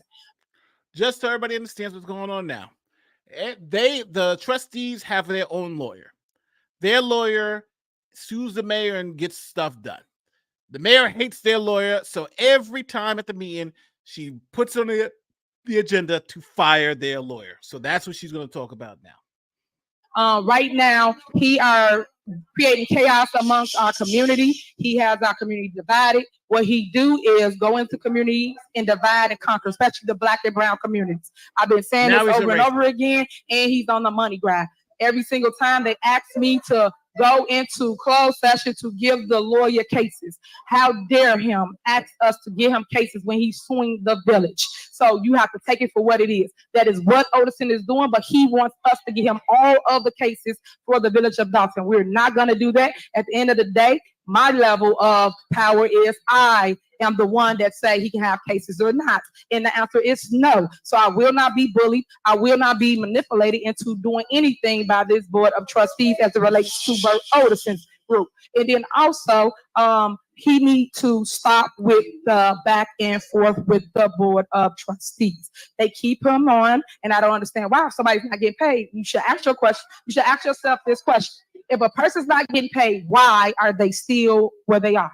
You saw the main attorney, which is the Delgado law firm, stop because he was not getting paid. But yet. But now she's so dumb. She hasn't realized she's essentially admitted to violating the law. See, the trustees approve payment to the law firm. So she's supposed to make that payment. She doesn't really have any choice. And she's telling you right now that she's not been paying them. Why are they still working? We haven't paid them. So she's literally telling you right now that she doesn't give a damn what they pass. She's doing whatever the hell she wants. And they can't impeach her. They can't do any of that stuff. So she's literally saying, I don't give a damn. I didn't pay them. And I'm not going to pay them. And that's why every month she puts it on the thing. So she doesn't give it. It doesn't matter what they vote on. Their attorneys come in and muscle everybody and say, hey, you know what? We want all the cases. Even though we suing you, meaning the village of Dolton, we suing y'all, but we want to represent all the cases for the village of Dolton. He does not represent the village of Dolton. I repeat, he does not represent. Now, I just want to be very clear. They didn't impeach her. They recalled her. But the thing is that they didn't have the right mechanism in place. So it's again, they have to change all their bylaws to make sure if somebody goes crazy like this, you can impeach and vote the person out and have somebody else in. But they don't have those things in place. So they're stuck with it right now. That's the way it's going, Kat. Represent the village of Dolton, and he will not get any cases from the village of Dolton. So for him or anybody to think that the board has the power to give him cases, they do not. I repeat, they do not, will not, cannot. So I keep telling y'all this. I keep stating the facts to y'all. I'm telling y'all what's going on as it relates to that law firm that keep on doing all the mess in our village, and I'm tired of it. And if you go and pay attention to any other village that he's in, it's the same turmoil, because that's what he do. He create chaos, division, and he tried to go and run people because he cannot run that form of government, whether it's the mayor or the board. If he's not with one or the other, he goes after them and sit here and try to create this false narrative and have them clashing against each other. So that is my statement for the record as it relates to Bert Otis. Next on the agenda is override of mayor veto issued on June 3rd, 2024. I'll make a motion to approve the override of mayor veto issued. Second. All right, the motion is second. Colorado. It's a veto. Okay. It's a veto. Alrighty. Belcher. Aye. Trustee Stan Brown. Aye. Trustee Tammy Brown. Aye. Trustee House. Aye. Trustee Holmes. Trustee Norwood. Aye. Motion passed to override mayor veto. Boom. Okay, so just so people are aware of what the veto is or was, it was to allow Trustee Jason House to be the mayor pro tem every single time. For whatever reason, it don't make no sense, but that's what it was for. But here's the law, just so you understand why the veto is, and no matter if you overturn it or not, this is still the law. It still would work whether they overturn it or not. So they cannot overturn a veto as it relates to Mayor Pro Tem, even though they did. They can do that because they're gonna vote on it, right? But what I'm saying to you is the law. It is unconstitutional because it basically messes with the powers of the mayor's office. So the powers of the mayor's office is I am the one that does the appointments for those that don't understand what goes on. So I just wanted you to understand the why for what it is they just did and what they just overturned, okay? All right. Next on the agenda, is there a motion to adjourn this meeting so we can go into the next meeting? Is there a motion to adjourn? Is there a second? Second. Is there a motion and a second? Call the roll.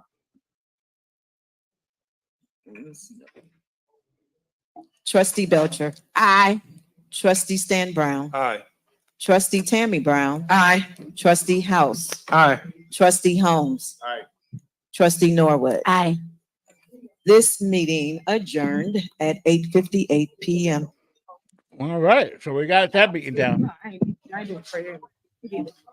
All right, next I would like to call to order special board meeting of the trustees. Today is July 1st, 2024, and the time is 8:57 p.m.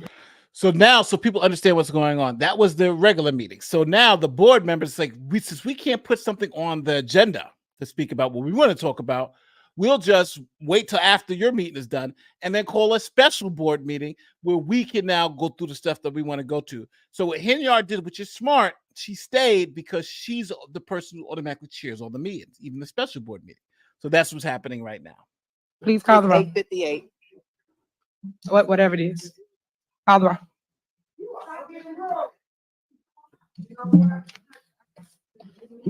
Yeah, nobody said clear the room. That's because the guy, he's not there. The clear the room guy's not there today. That's why. Trustee Belcher. Aye. Trustee Stan Brown. Aye. Trustee Tammy Brown. Aye. Trustee House. Yeah, here. I'm sorry. Here. I'm here.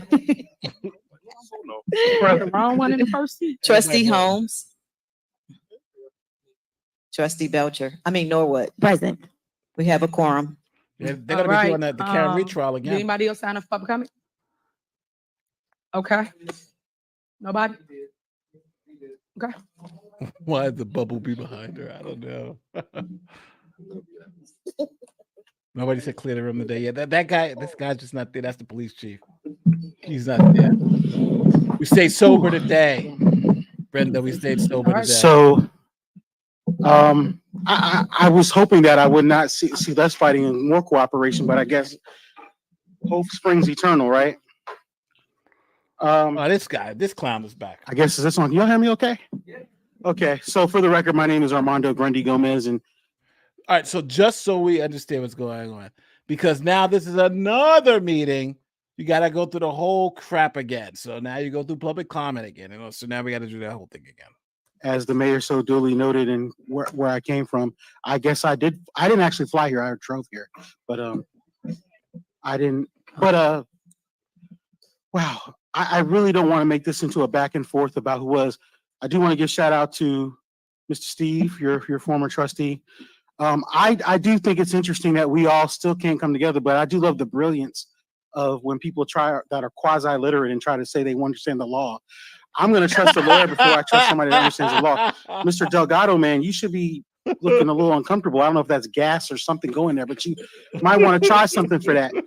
But listen, we all need to really do. I'm being facetious. Oh, he's throwing shade at the stupid man. Semi-literate, just trying to read the law. But the lawyer looking like he's constipated. Oh, you got jokes. You got jokes. Teachers and my jokes there. That's not cool. So I really know it's not really cool, because we all need to be grown-ups. And I'm not seeing grown-ups there. But I do want to say something as somebody that likes public administration. And when I see an administrator who should be apolitical in their role, but wants to say somebody is stuttering, that's interesting. That's really rich. When you want to attack a woman, you're a big old bully. And so I like bullies, and I think you're a bully. And so you're sitting next to a bully, so your leader's a bully. And so you like to bully women. Interesting. How rich of you. How convenient of you. So somebody asks you a question about something you should already have knowledge of, but you can't answer a question about the facts or what they are. So leaders should be leaders and should answer questions and not say, I want to just bully on woman. So interesting. So we got a lot of bullies in the room and somebody projected too much. So yeah, I said it. So there we go. And I'm yawning too because I'm tired of hearing you. So there you go. Goodbye. We got a whole bunch of people sign up for public. You know what? I'm back again. Okay, we did our shit show, and you all were hard headed. Do me a favor. You're gonna hear the same lies over and over, the same answers. You're not gonna get anything new with all the cat calls. So this meeting is our trustees meeting. Can we give them the respect? Because you don't care about that other bullshit anyway. Now we got Delgado. He unasked that C, did he not? We want the rest of his firm to unask it too, because you are the idiot that sat at the township meeting looking the same way you do now. And when folks want to quote the law to me, bring a lawyer, a real lawyer with a law book, because that bullshit she's spouting don't mean shit. She sits here and tells us what her job is and what their job is, but she disregards their job. She won't let them do it. So don't quote the law to me when it works for you. Quote the law to me when it works for everybody. Nice saying it. Uh-oh, here we go. This the guy with the prepared speech. I was a little upset and frazzled earlier. I'm just going to be very specific. First of all, I want to give kudos to your staff. Everybody finally seemed to have gained a mind of their own for the most part. And the respect that's given is the respect that's reciprocated. We could have been here a long time ago. Definitely shocked and proud to see Brother Stan Brown, because I was ashamed to be a Brown, but it seems like you're finally catching up. Yeah. And literally, I think that what the people are asking for is not unreasonable. And it is really interesting to see somebody sitting in the people's business speaking about not being prepared to answer questions of an elected official. And to think that they can do that with an attitude or a sass or a zestiness is a little disrespectful. And so I would encourage Mr. Freeman to make sure that the next time you come, you do like Kiana and just bring all your damn files. And then the last thing that I'm gonna say is I didn't notice that my good fellow advocate Andrew Holmes was in the building. Uh-oh. And that's why literally I wish that I would have looked up before I read the statement, because as it relates to you, you're the reason that I'm here. And you're the reason that everybody is going through what they're going through as it relates to an advocate, because you're supposed to be one. But you've been accused of something that's very shameful. And the least you could have done is given us a very basic and comprehensive statement, literally giving sympathy and understanding to a survivor, be it that you felt that it was true or not, and you could have at least declared your innocence, which noted you haven't done. And so I'm simply asking you right now, because me sitting here looking at your face, I'm utterly disgusted. Because how dare you take your ass back outside and stand with any family when there's a woman with a child that's waiting on a response from you, literally as an elected official and as an advocate about what you did. Was it consensual? Was it not? Did you rape that woman? Did you put something in her drink? And damn it, you gonna answer, and you gonna answer me. Promise you that. What are you doing? You walking up there? What the hell? Man, we recognize. You know, I'm gonna. Oh, he going up there. Out of order. You out of order. You out of order. Hey. It's about to, a fight about to break out. Look at that. Look at that. What the hell's going on? What do you think going crazy? The full shit show broke out. He came out of the yard. Look at all those cops and he can't tackle one man. What the hell? Get him out of there. Let's get back.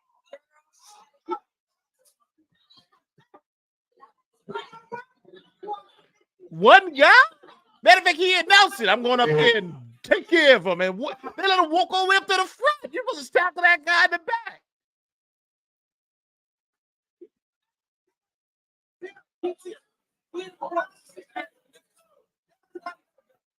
Oh, they cleared the room. Oh, we got to take a shot. I hear clear the room. I heard it. I thought we were going to get through the day without the words clear the room, but they just said it. I heard it. Ah!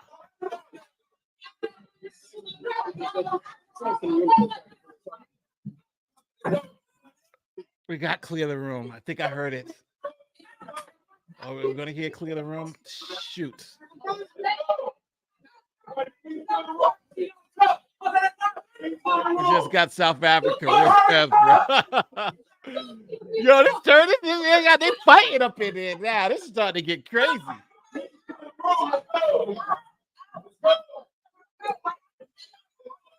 Brawl breaks out.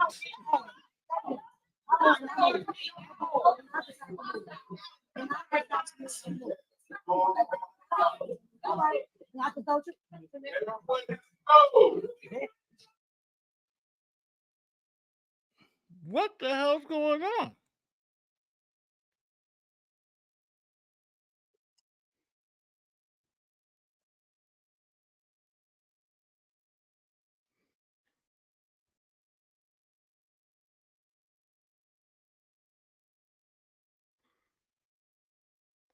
So this guy, maybe he must know the female, the woman who was assaulted, and he was trying to get back for her. Like, what the hell's going on? Great. Now she has justification for her danger BS, but the guy wasn't after her. He was after Andrew Holmes. Let's go to Dolton Trustee, see what's going on outside. They went dark.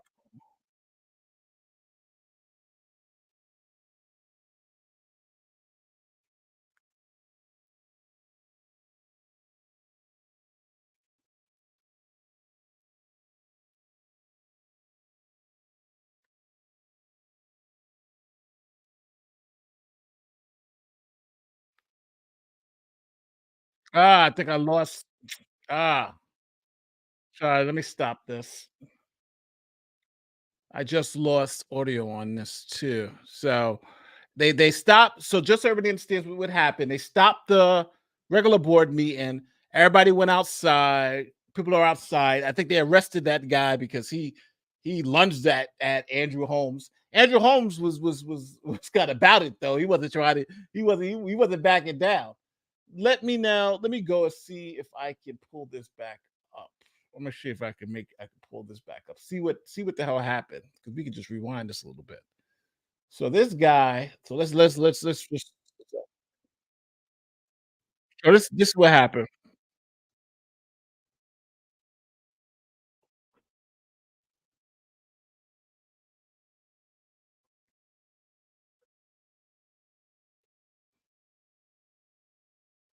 So this is the guy. So after this speech, I'm just fast forwarding right before. So this is what he says right before he starts getting it. No audio. All right. So I'm gonna restart this so you guys can get the audio. Hold on one second. StreamYard has done that to me. So I'm gonna take this off. I'm going to copy this. I'm going to kill this right here and kill this one, and then open this back up. Let's see if I can get you the audio, because I want to see what happened right before he lunged at them. Okay, so I got it back again. All right. And we're going to go, and I'm going to share that screen again so we can see exactly what happened. So here we go, regular board meeting. Here we go. Audio should be good now, because I'm going to add this to the screen.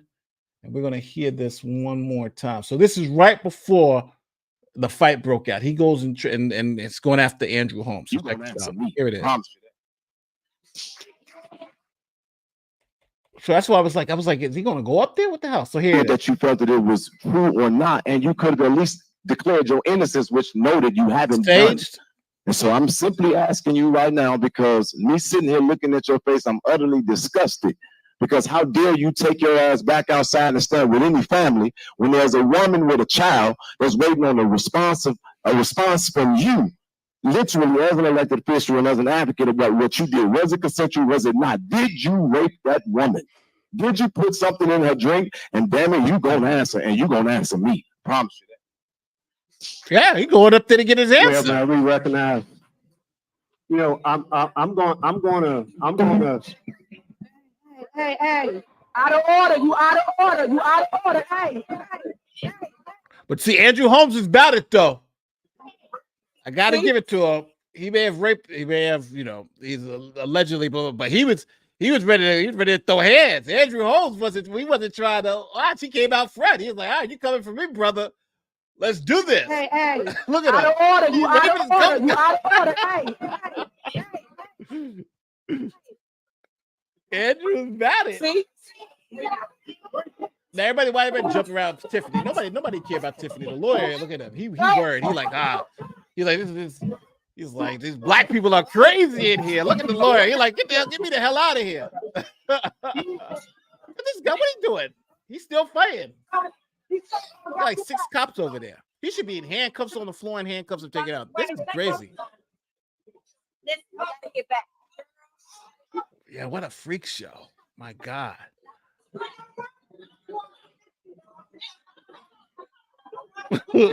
Never die. Laid it down.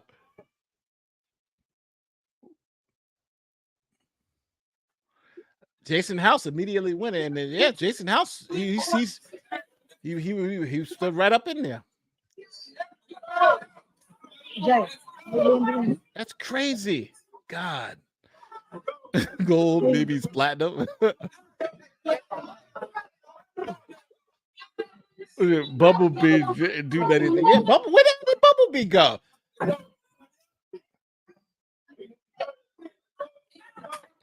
This is crazy. So yeah, so he's definitely getting arrested. I like how everybody jumped around Henyard, like he's coming after Henyard. Out of order, you out of order, you out of order, hey. Look at Keith Freeman. See? Also, he started going. Look. All right, so the fire chief is here. Let me blow this up so you guys can see what I'm saying.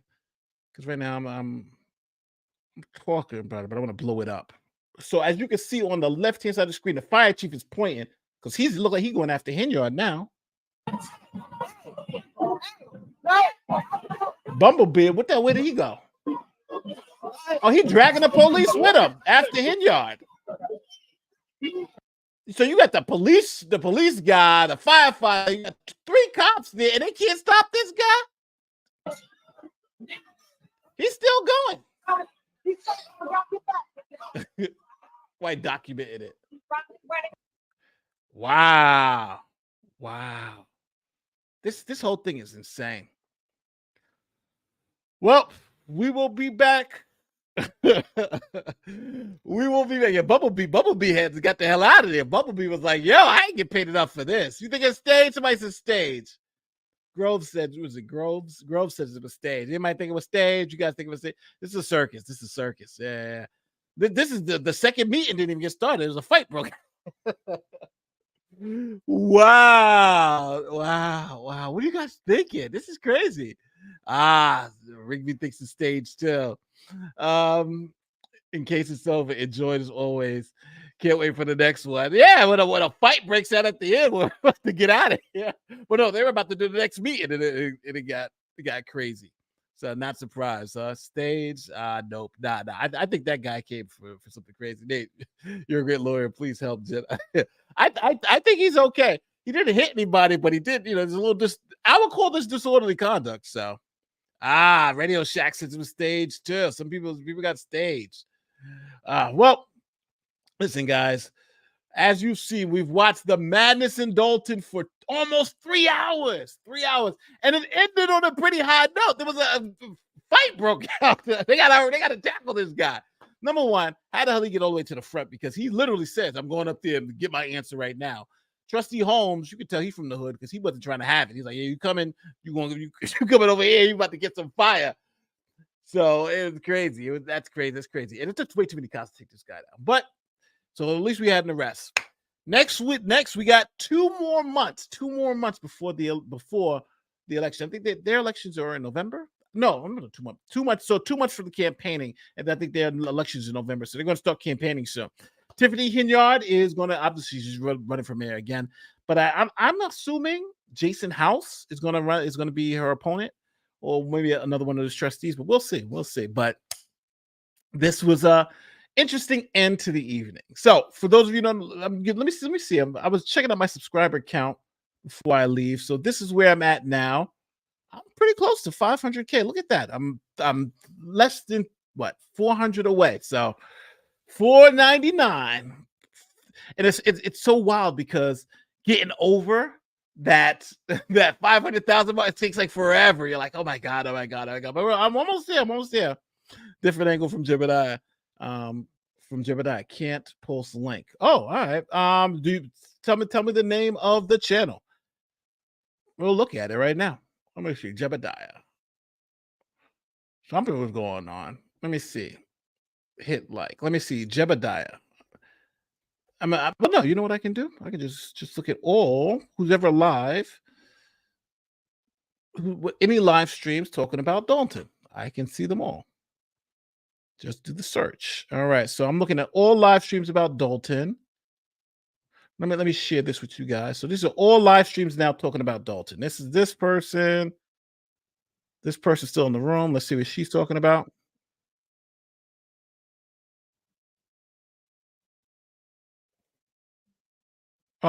Sorry. The audio just went out with this. So this is somebody else. So yeah, so I don't know. Well, I'm going to end this stream because it doesn't seem like anybody else is doing anything. I'm just looking at all the other streams. And it doesn't seem like anybody else is got anything else going on. Reality check. I think everybody's just kind of shocked at the fight with us. Damn, so many people are doing the Dolton stuff. Yeah, some people outside. All right, well, I think that's it. I think that's it for us tonight, people. Let me see. Tony Joy channel. Free Jebediah. Well, we've been 3 hours watching this madness. It ended on a high note. I'm not gonna lie, it ended on a high note. But I think I feel two ways about this. Number one, I don't care if these are black people, white people, whoever. I feel sorry that this town is going through this madness. I think this mayor is ridiculous, and I think they have some serious issues. And to devolve into what it's devolved into now is shameful on all counts. I do understand the wanting to have the first woman, but then when you do something like that, and this is the first woman you put up there, I think that makes it harder for the next woman to get elected or the next person, because don't forget that's what Henyard ran on. I'm the youngest and the first woman, blah blah blah blah blah. And now that I think hurts more that she ran on that and won, and now it's this type of disaster. I think you got to judge people by who they are, the content of their character, not what they are. I keep saying that. Who the person is. Are you qualified? Do you have this?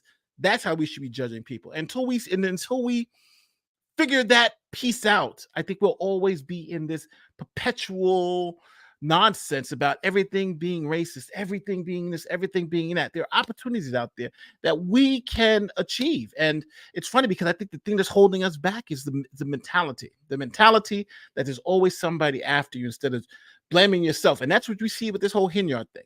The issue with Henyard is that she never looks inward. What did I do wrong? She's never said, I did this wrong and I need to fix it. It's always this person's fault, this person's fault, that person's fault, that person's fault. I am the victim. I am the victim. She is the and I don't want to put all Democrats in this situation, but she is typical of that type of thinking. I'm the victim. Everybody's racist. Everybody's sexist. Look at me. I'm great. Surprise. It's ridiculous. It's ridiculous. So, I hope competence wins out. I think Jason House is competent. I think there are a whole bunch of people there, and I don't care what their race is. As long as you can do the job, you should do it. So, with that being said, they said the ex parte. The ex parte meeting is out. I definitely got to check that out. So that's like tomorrow's video. The ex parte transcript from Judge Granville and Georgia. That's going to be fire. That's going to be fire. Thank you, the ones LOLs for the $5. I appreciate it. But listen, if you guys haven't already, don't forget like, share, subscribe, do all that great YouTube stuff. We are almost 200 away, 200 or 215 away from 500,000 subscribers. So thank you guys. Thank you guys so much. It was funny because I wanted to get over 500,000 on stream, but it doesn't seem. I don't know if we're gonna get. Should I wait? Should I wait? I'll wait a couple of minutes. Let me see if we can get up to 500,000, and I'll be on stream. Let me see. Put the counter. The counter is up. This is the counter. Somebody said put the counter up. Here's the counter right there. We're at 809. While we're doing that, let me do this. Let me look for some of these other channels that are to see if there's anything going on outside. Let's try to see if there's anything going on. Anybody else is showing something outside?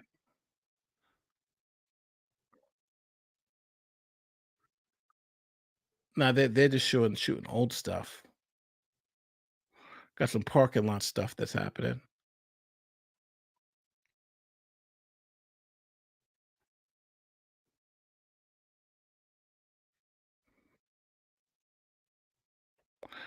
Oh, we got another angle.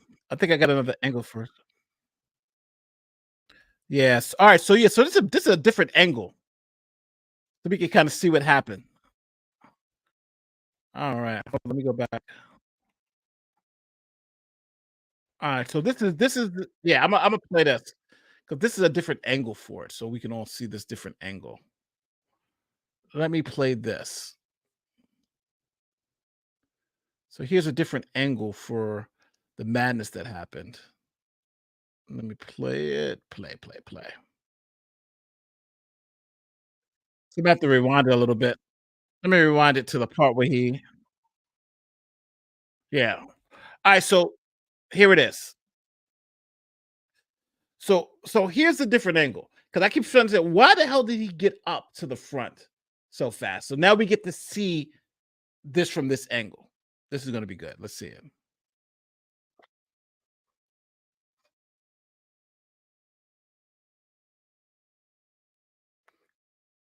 Now there's a cop right here.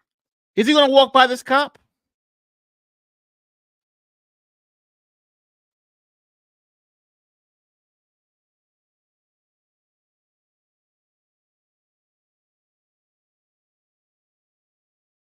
Yeah, he walked all the way up there. Nobody even thought about stopping him. Security is crazy. Oh, I should have put no audio. Yeah, but security is crazy. Keep the stream off. Okay, live is it? All right. I'm trying to keep. I'm keeping it on. Matter of fact, yeah, I'll do the audio. I'm sorry, there was no audio on that one. I got to redo this. But yeah, so he just walked up there. He literally walked past the cops. I thought the cops would stop him, but because as soon as he said that, I'm like, yeah, I'm like, I think he's going up there. Sorry, I'm gonna play this again with on. Give me a second. I'm just gonna find the timestamp again. All right, so here is I'm closing this one down. I got to open up another screen. Give me 1 second. Technical difficulties because StreamYard for some reason starts acting up and doesn't allow you to, sometimes cuts off the audio. So you guys should be able to hear this one when I make it live. I'm going to play it.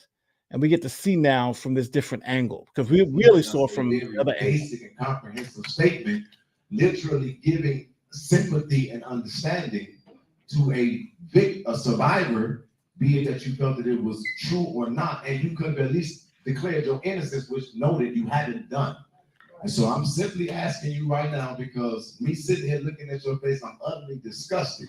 Because how dare you take your ass back outside and stand with your family when there's a woman with a child that's waiting on a response from you, literally as an elected official and as an advocate about what you do. Was it consensual? Thank you, Trina. Yeah, I did too. Rape that woman? Did you put something in her drink? And damn it, you gonna answer, and you gonna answer. Thank you for the 10 memberships. Thank you for becoming a member too. Yeah, so he walks right past the cops, and he just walks up front.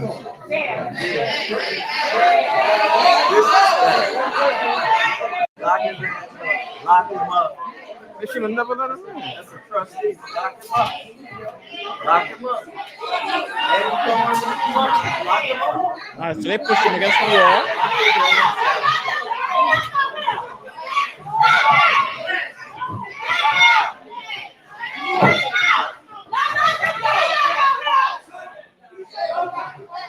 Yeah, something just doesn't seem. This seems kind of weird. Thank you. Really trying to distance themselves also. Yeah.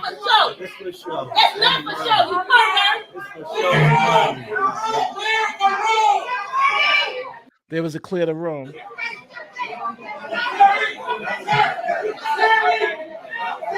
Huh. So yeah, so my man, he straight up told him, I'm going up there. He's gonna answer me right now. And it doesn't seem like they were too happy with that. Yeah, so I don't know, it's crazy. It's crazy. And I thought the cops would be on this, but all right, here we go. We're at killed the audio again, but I'm going to share this tab instead. So we're at 499-869. 869. For those of you who look for the Tiffany Henyard stuff, we just watched the madness end. There was a fight that ended. So I'm about, what is it, 130 subs away from 500,000. So I'm hoping to make it while I'm on stream a little bit. The cop was daydreaming. Yeah, just the cop just let the person walk right past it. I didn't get that. I didn't get that. That was just weird. That was just weird. Why, I don't know why the cop. It's like they weren't even thinking. Let me see if there's anything else going on. Because let me see if there's anything. Anybody got any footage of the outside? DOLTON. Trying to see if anybody got any footage outside of the place. Let me see. All right. No. Dolton Trustees didn't get it. Now nobody really got anything about it. Let me see if Dolton Trustees after it. Nah, nobody's really talking about it.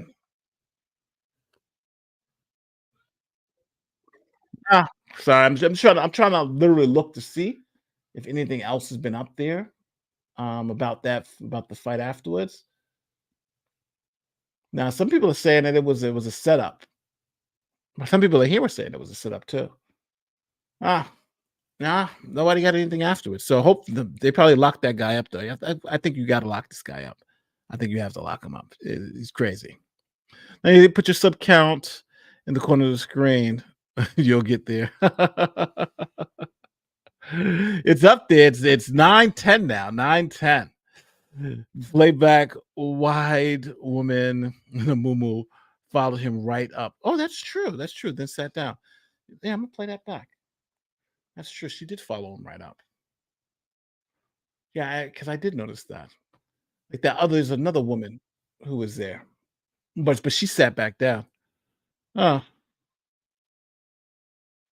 let me let people see what's going on. All right, so I'm gonna share this real quick. So everybody understands what we're talking about. So we just play it. I'm gonna play it one more time.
I'm thinking he knows who this woman is.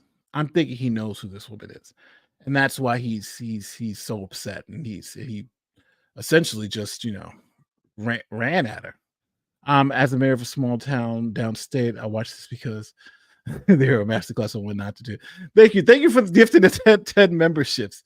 Yeah, I don't get it. I don't get why he would be so upset. But we're 80. Well, we're less than 80 or 70, almost 70 away. 73 away. Oh my God. So we're getting closer and closer and closer. I do want to tell you guys, I do want to mention how I even got into this YouTube game. So it's this is crazy. Matter of fact, I should pull up my old channel so you guys can see while we're waiting on the counter to go up, if it continues to go up. So this is not my first YouTube channel. My first channel, I'm going to pull up right now. It was, let me see if I can find it. And I'm going to embarrass myself because those videos are so horrible. But as many of you know, I used to be a professor at a law school. And as a professor, let me switch. I'm going to switch account. So as a professor, I used to do what's known as like legal skills. So it was, teaching the students how to learn the law and how to apply the law in various situations. I've also taught various classes in law school, admin laws, a whole bunch of stuff. Let me go to these videos. But here was my channel when I was a professor at the law school. I'm gonna pull it here, and it was legal skills, and these were actually classes that I taught. And I remember just like evidence, when I was teaching evidence, adverse possession. So these are like all the stuff that for, like, to say I would teach a class. I decided to put my lectures on YouTube, and it became like a huge thing at the law school because a lot of people started doing it. So this is literally my first videos on YouTube, and it was all about adverse possession, family law. These are different classes I was taking. And oops, no audio on the last video, Nate. All right, sorry. I thought there was audio there, but this is what I used to do. And when I had one video that did like crazy well. I forgot the name of the video, but it had done crazy well. And I was like so happy with that video. And I was like, well, I don't know why people like this type of stuff. I was like, I don't know why people like this type of stuff. But people like the way I explain the law, because I like to just make everything simple. I think sometimes they explain the law so convoluted. It's like, let's give it to me simple so I can understand it, and don't use all these technical terms. So that's what I kind of specialized in. And now I'm doing this channel. This has been tremendous in the way that people have taken to my style of being able to present the information. And it's been such an amazing ride. Really appreciate what you do, Nate. Keep it. Thank you so much. Thank you so much, Fox. I appreciate it. And it's difficult because when I started doing this, I never thought I'd get 1,000 subs. I remember I started when it was like I had almost nothing. And I was like, I'll never really get anything. I'll never get an audience where people would like to hear either my opinion or what I'm doing. Right. I just never thought that would happen. And I said, well, as long as I make good content, this will be great, and that's what I tried to do. And it's just gotten to the point where it's just here. It's like, wow. Would you ever speak at a Dolton board meeting? Yeah, I would. But maybe after Henyard is out, because I don't think nobody would like what I have to say about Henyard. 30 away. Wow. Nate DeLore, do you know the background of Holmes' position? Yeah, he was a advocate for survivors and all that stuff. That's what makes it even worse with Holmes. It's like a total betrayal. Jebediah is live on YouTube. So does anybody know what's the link to his channel or something? Tell me something. You don't have to put the .com, just put the name of it. I'll go search it and I'll pull it up. See Nate on Nick the Nose channel. Yeah, I was on there. But so my YouTube journey has been crazy. As just a creator, so I was the guy and teaching law school students about the law. That was literally my life before I did YouTube. And it was the scariest thing was trying to do something new. It was so scary. It happened, and it's been the best thing to ever happen to me, because one of my colleagues at the law school was like, Nate, you teach more people law on one video than I ever will in my whole career. And that's true. Like, my videos would teach more people about the law on one video than all these other ones will. So it's literally that type of thing. So it looks like we're frozen. We're frozen at 986. I think the counter might be frozen. I might have to redo it. Give me 1 second. Let me see. Oh no, the counter's working. I thought the counter was frozen. It's moving faster now. Let me see. I do want to show you guys this. This. I don't know why I'm showing you guys all my super old YouTube stuff. But here is my. I wanted to play one of these videos so you guys can hear how bad it is, or how bad it was. Well, I'm 8 away. Wow. I am 8 away. 5 away. All right, so I'll play for you my bad video after the countdown. Investigate and advocate. Yeah, investigate and advocate, right? I like that. 4 away. 4 away. Congrats, Nate. Still calling him Professor. 3. Here we go. 3 more. 2. Wow. 500,000 subscribers. That's crazy. Wow. 500,000 subscribers. Oh my God. You guys have said now, like, literally, I every subscriber, I'm just like, I was appreciative to have 500 subscribers. 500,000. It's crazy. It's crazy. I'm like so humbled by this. Thank you, KY. It's just like, it's amazing. And thank you for everybody who subscribed. Thank you for everybody who watches this stuff. Oh, Hannibal's here. Thank you, Hannibal. Thank you so much, Hannibal. You'll be here too, because your stuff is fantastic. Hannibal's Hungry stuff is fantastic. You'll be here too. It's wild, because I remember when I started doing YouTube, and I remember I was told by some people like you should either go hardcore Republican or hardcore Democrat, and I was like, I'm just going to do my own thing. I'm just going to tell people how I feel. I'm going to follow stories that I like, and if it works, it works. If it doesn't, it doesn't. And it works. It works. It works because I think people can sniff out genuineness when people are genuine, and they can spot a fraud. And I think that's like the success on YouTube, is just you being yourself. You do what works for you. And on this, just meeting so many wonderful people. Thank you so much. Thank you so much. One person who I do want to thank personally, thank you, Raven. Thank you so much. Thank you. Is I got to thank my friend Viva. I got to thank Viva. For those of you who know Viva Free, he was the one that he literally, when I first started this YouTube thing, he took me under his wing. He showed me how to produce good content. He told me what to do, how to build an audience. Viva Free. He's now a right-wing lunatic, but that guy is my friend, and I owe him a lot. Eric Hunley, he's my right-hand man. Dragnot Silvis. He's now the commentary king. He's someone who's been amazing. I can't leave out my wife and my kids, who all supported me with this. This is crazy. It's crazy. And I a lot of people who are not in the YouTube space don't understand how big this number is. Like, because you see people 500,000 subscribers.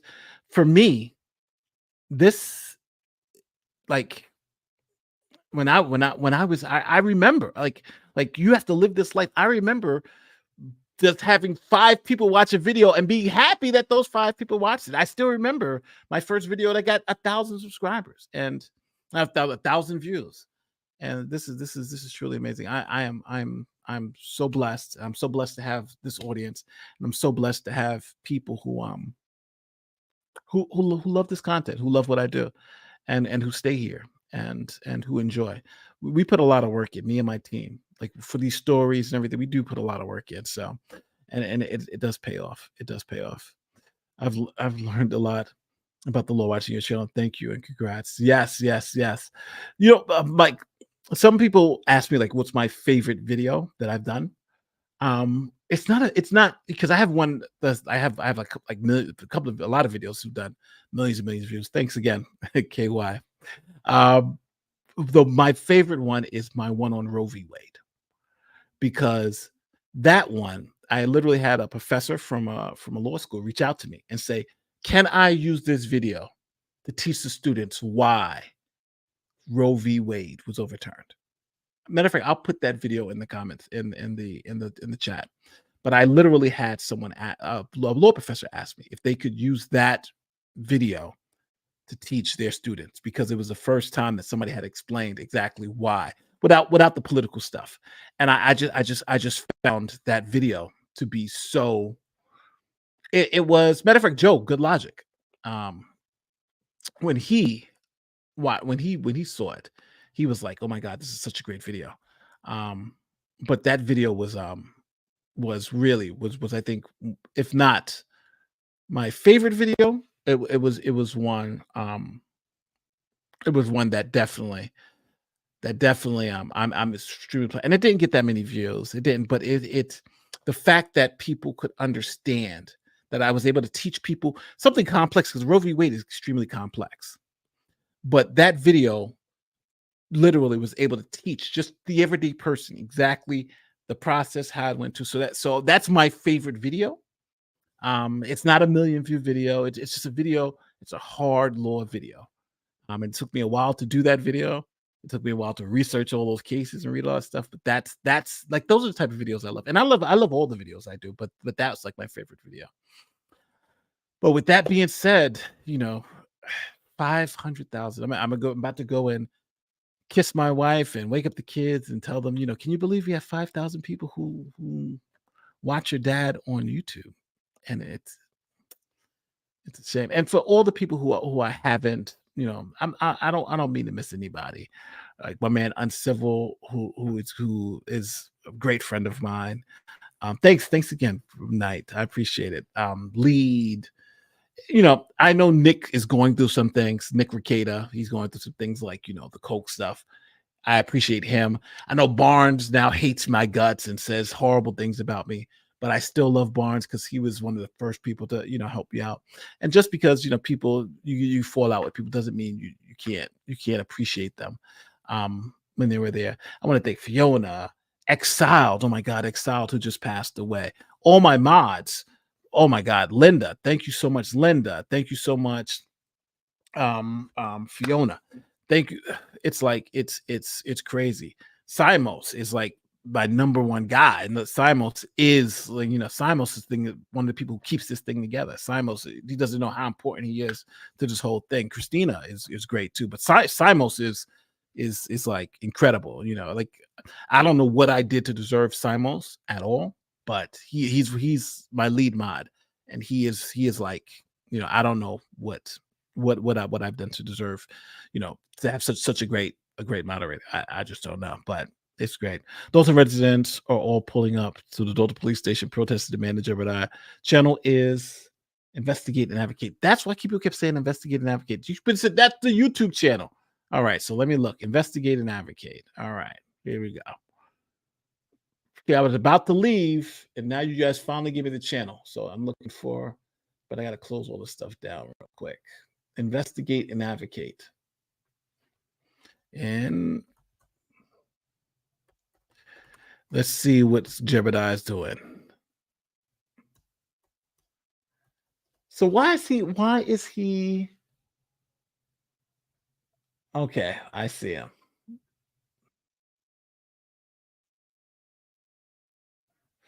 So yes, I don't know if you guys may not be able to hear this. Thank you so much. Thank you so much.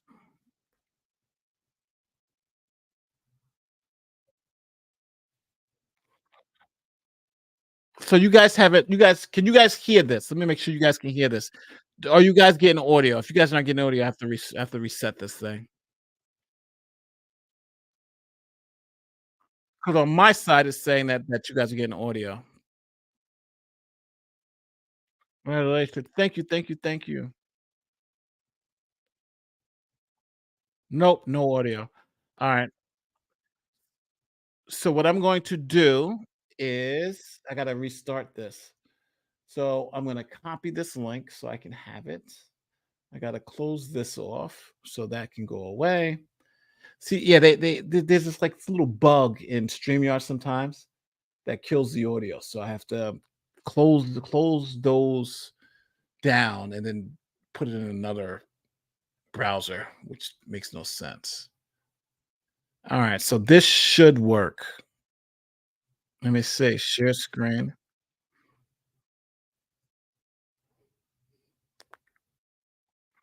All right. So I was attempting to ask. all right, Mr. can you Holmes guys hear this one? the question. Did he do this during the meeting, during public comment? Audio engineering. So can You're going anybody, to can you ask guys him man hear to this man. one? And Yes, as okay. usual, Tiffany so dramatic, Subs, not acting viewers. like More viewers subbing. somebody was trying to That's true. attack her.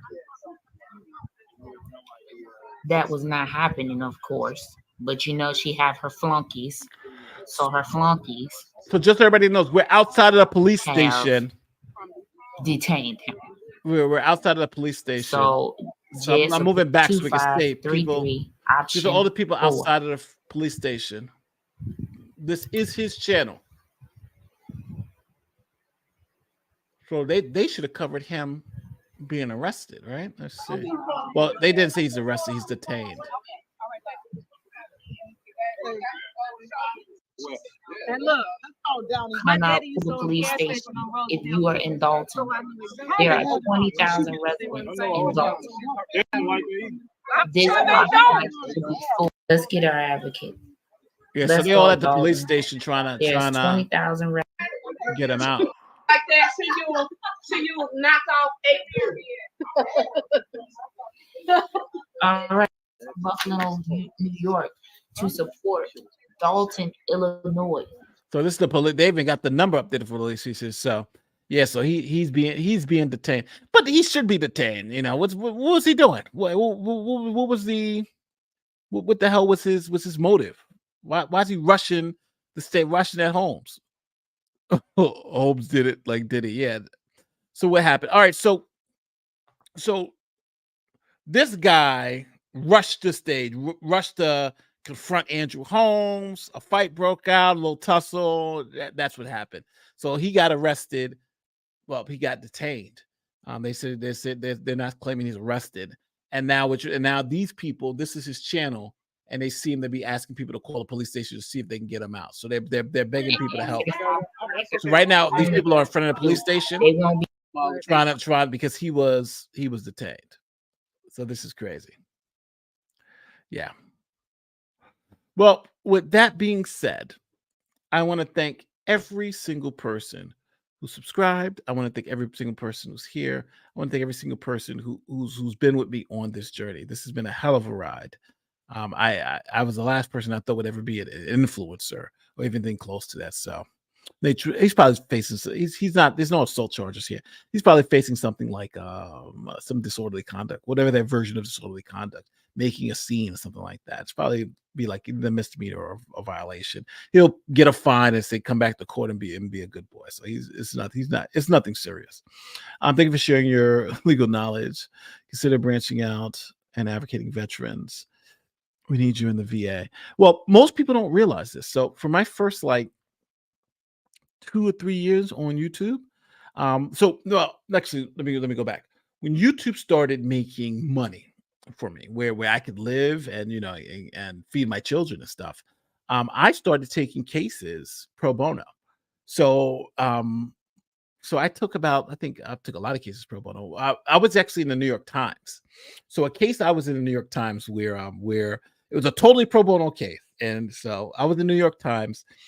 There was a guy had beat up a serial blankist. So a serial blankist had blanked a woman. The guy caught the guy in the act. He beat the guy up. The guy happened to be an MMA fighter. So that was my client. My client was an MMA fighter, beat the guy up. And the police arrested my guy and let the blankest go, but later arrested the blankest. Blankest, I can't be kidding. It's saying the R word here on YouTube, get you demonetized. So, but when I say he was an MMA fighter, he was training to become, get into the big leagues, but he wasn't there yet. And, he was living in a studio apartment. And I don't think it was a 1-bedroom with his mom and a couple other people. And he needed help. So I took his case. I went to court. I did all that stuff. And he was, eventually we got the case dismissed. And I remember, they were like, we can't pay you. So I was like, well, that's fine. I didn't do this for the pay anyway. But the mom, like, I'm going to cook you dinner and stuff like that. So that was great. And then I had another one. I had a victim of a sexual assault that I did case I did it free. I had a guy from, I forgot where he was from. He was from, I think, like Afghanistan or something. And he came over during COVID and it was a COVID problem. I took that case for free. So I've taken so many cases for free. And the reason why I was able to do that was because, you guys were supporting me. It helped me be able to help them. And I remember like one guy I met at the mall and he was crying about how, this case. So I was like, all right, I'll do it. So I took this guy's case. I was like hours and hours getting paid a dime. And I helped him and everything worked out. And that guy was so happy. Now he sent me all these, like, I'll wear one of the t-shirts he made for me, the Nate the Lawyer t-shirt. So sometimes you'll see me the Nate the Lawyer t-shirt. He actually made that t-shirt for me. So, Frank, thanks, Frank. Thanks for the 500K. So yeah, so I've been trying to use my law degree. What I wanted to do is to help people. Now obviously I'm trying, now I've opened a law firm, so now I gotta pay people and try to make some money. But for about 2-3 years, then I was taking a lot of pro bono cases where I didn't know if I got paid. I took defamation cases. I won. I took cases to settle. I took just a lot of cases where I got not a dime from. And it was actually, and I kind of thought it was like a honing ground because, I come from the DA's office. So going into private practice. So I was honing my skills a little bit with a lot of this private practice work. And it was good stuff. It was good stuff, but at the end of the day, I should. Well, actually, some of my clients have begged to come on to tell their stories. Like, we got to tell them how. But I'm like, no, because to be fair, I didn't do all that work to have that type of, like, I did that work because it was the right thing to do, and I was able to do it. So, but one day I may have them on, and you'll hear from them directly. Been with you since less than 400K. So proud of you. You've always stayed real. That's so real. Thank you so much. Thank you so much. Yeah. No, 500K. Thanks. There it is. So I'm like, again, it's Simos. I don't know what I did to deserve Simos. Simos is, Simon. You're talking about somebody who's been here from the beginning. Simos was here when I had no subscribers. But he wasn't a mom, but he's known me since I had no subscribers on this whole YouTube game. Simos has been here from the absolute beginning. I don't know what I did to deserve you, Simos. You are one of the greatest, people that I have on my team. And, I don't know what I would do without you, but thank you so much. Thank you so much for what you do. Thank you so much for who you are. And thank you so much for being my friend and running this thing for the mods. Because, again, it's really amazing. You, and it's, again, Exiled, I Exiled was another one, but she passed away. I'm still reckoning with that. And Linda, who's a new mod. Linda, thank you also for everything you've done. Linda's, thank you for everything. Oh, thanks, Simos. He said the field is mutual. No, I really appreciate it. I don't know. I hit the lottery when you joined the team. We need you in Washington State. Bless you. I have quiet stations for your legal mind. Waffles for the family. Thank you. But yeah, I make sense of Exile too. But with that being said, guys, thanks again. Thanks again for watching me cross this threshold. Thanks again for being here with me. And I will see you tomorrow. We're gonna do it again. We got Alec Baldwin coming up. We got a whole bunch of great stuff coming up. So I appreciate all this. And I'm gonna go in now, take this in and see what happens. At least we got to see the great shit show at the end of the meeting. So with that being said, don't forget, I always say like, share, subscribe to all the great YouTube stuff. My name is Nate the Lawyer. Thanks again. Thanks for joining as a member. And thanks again for 500,000. This is amazing. I'll see you next one. Peace.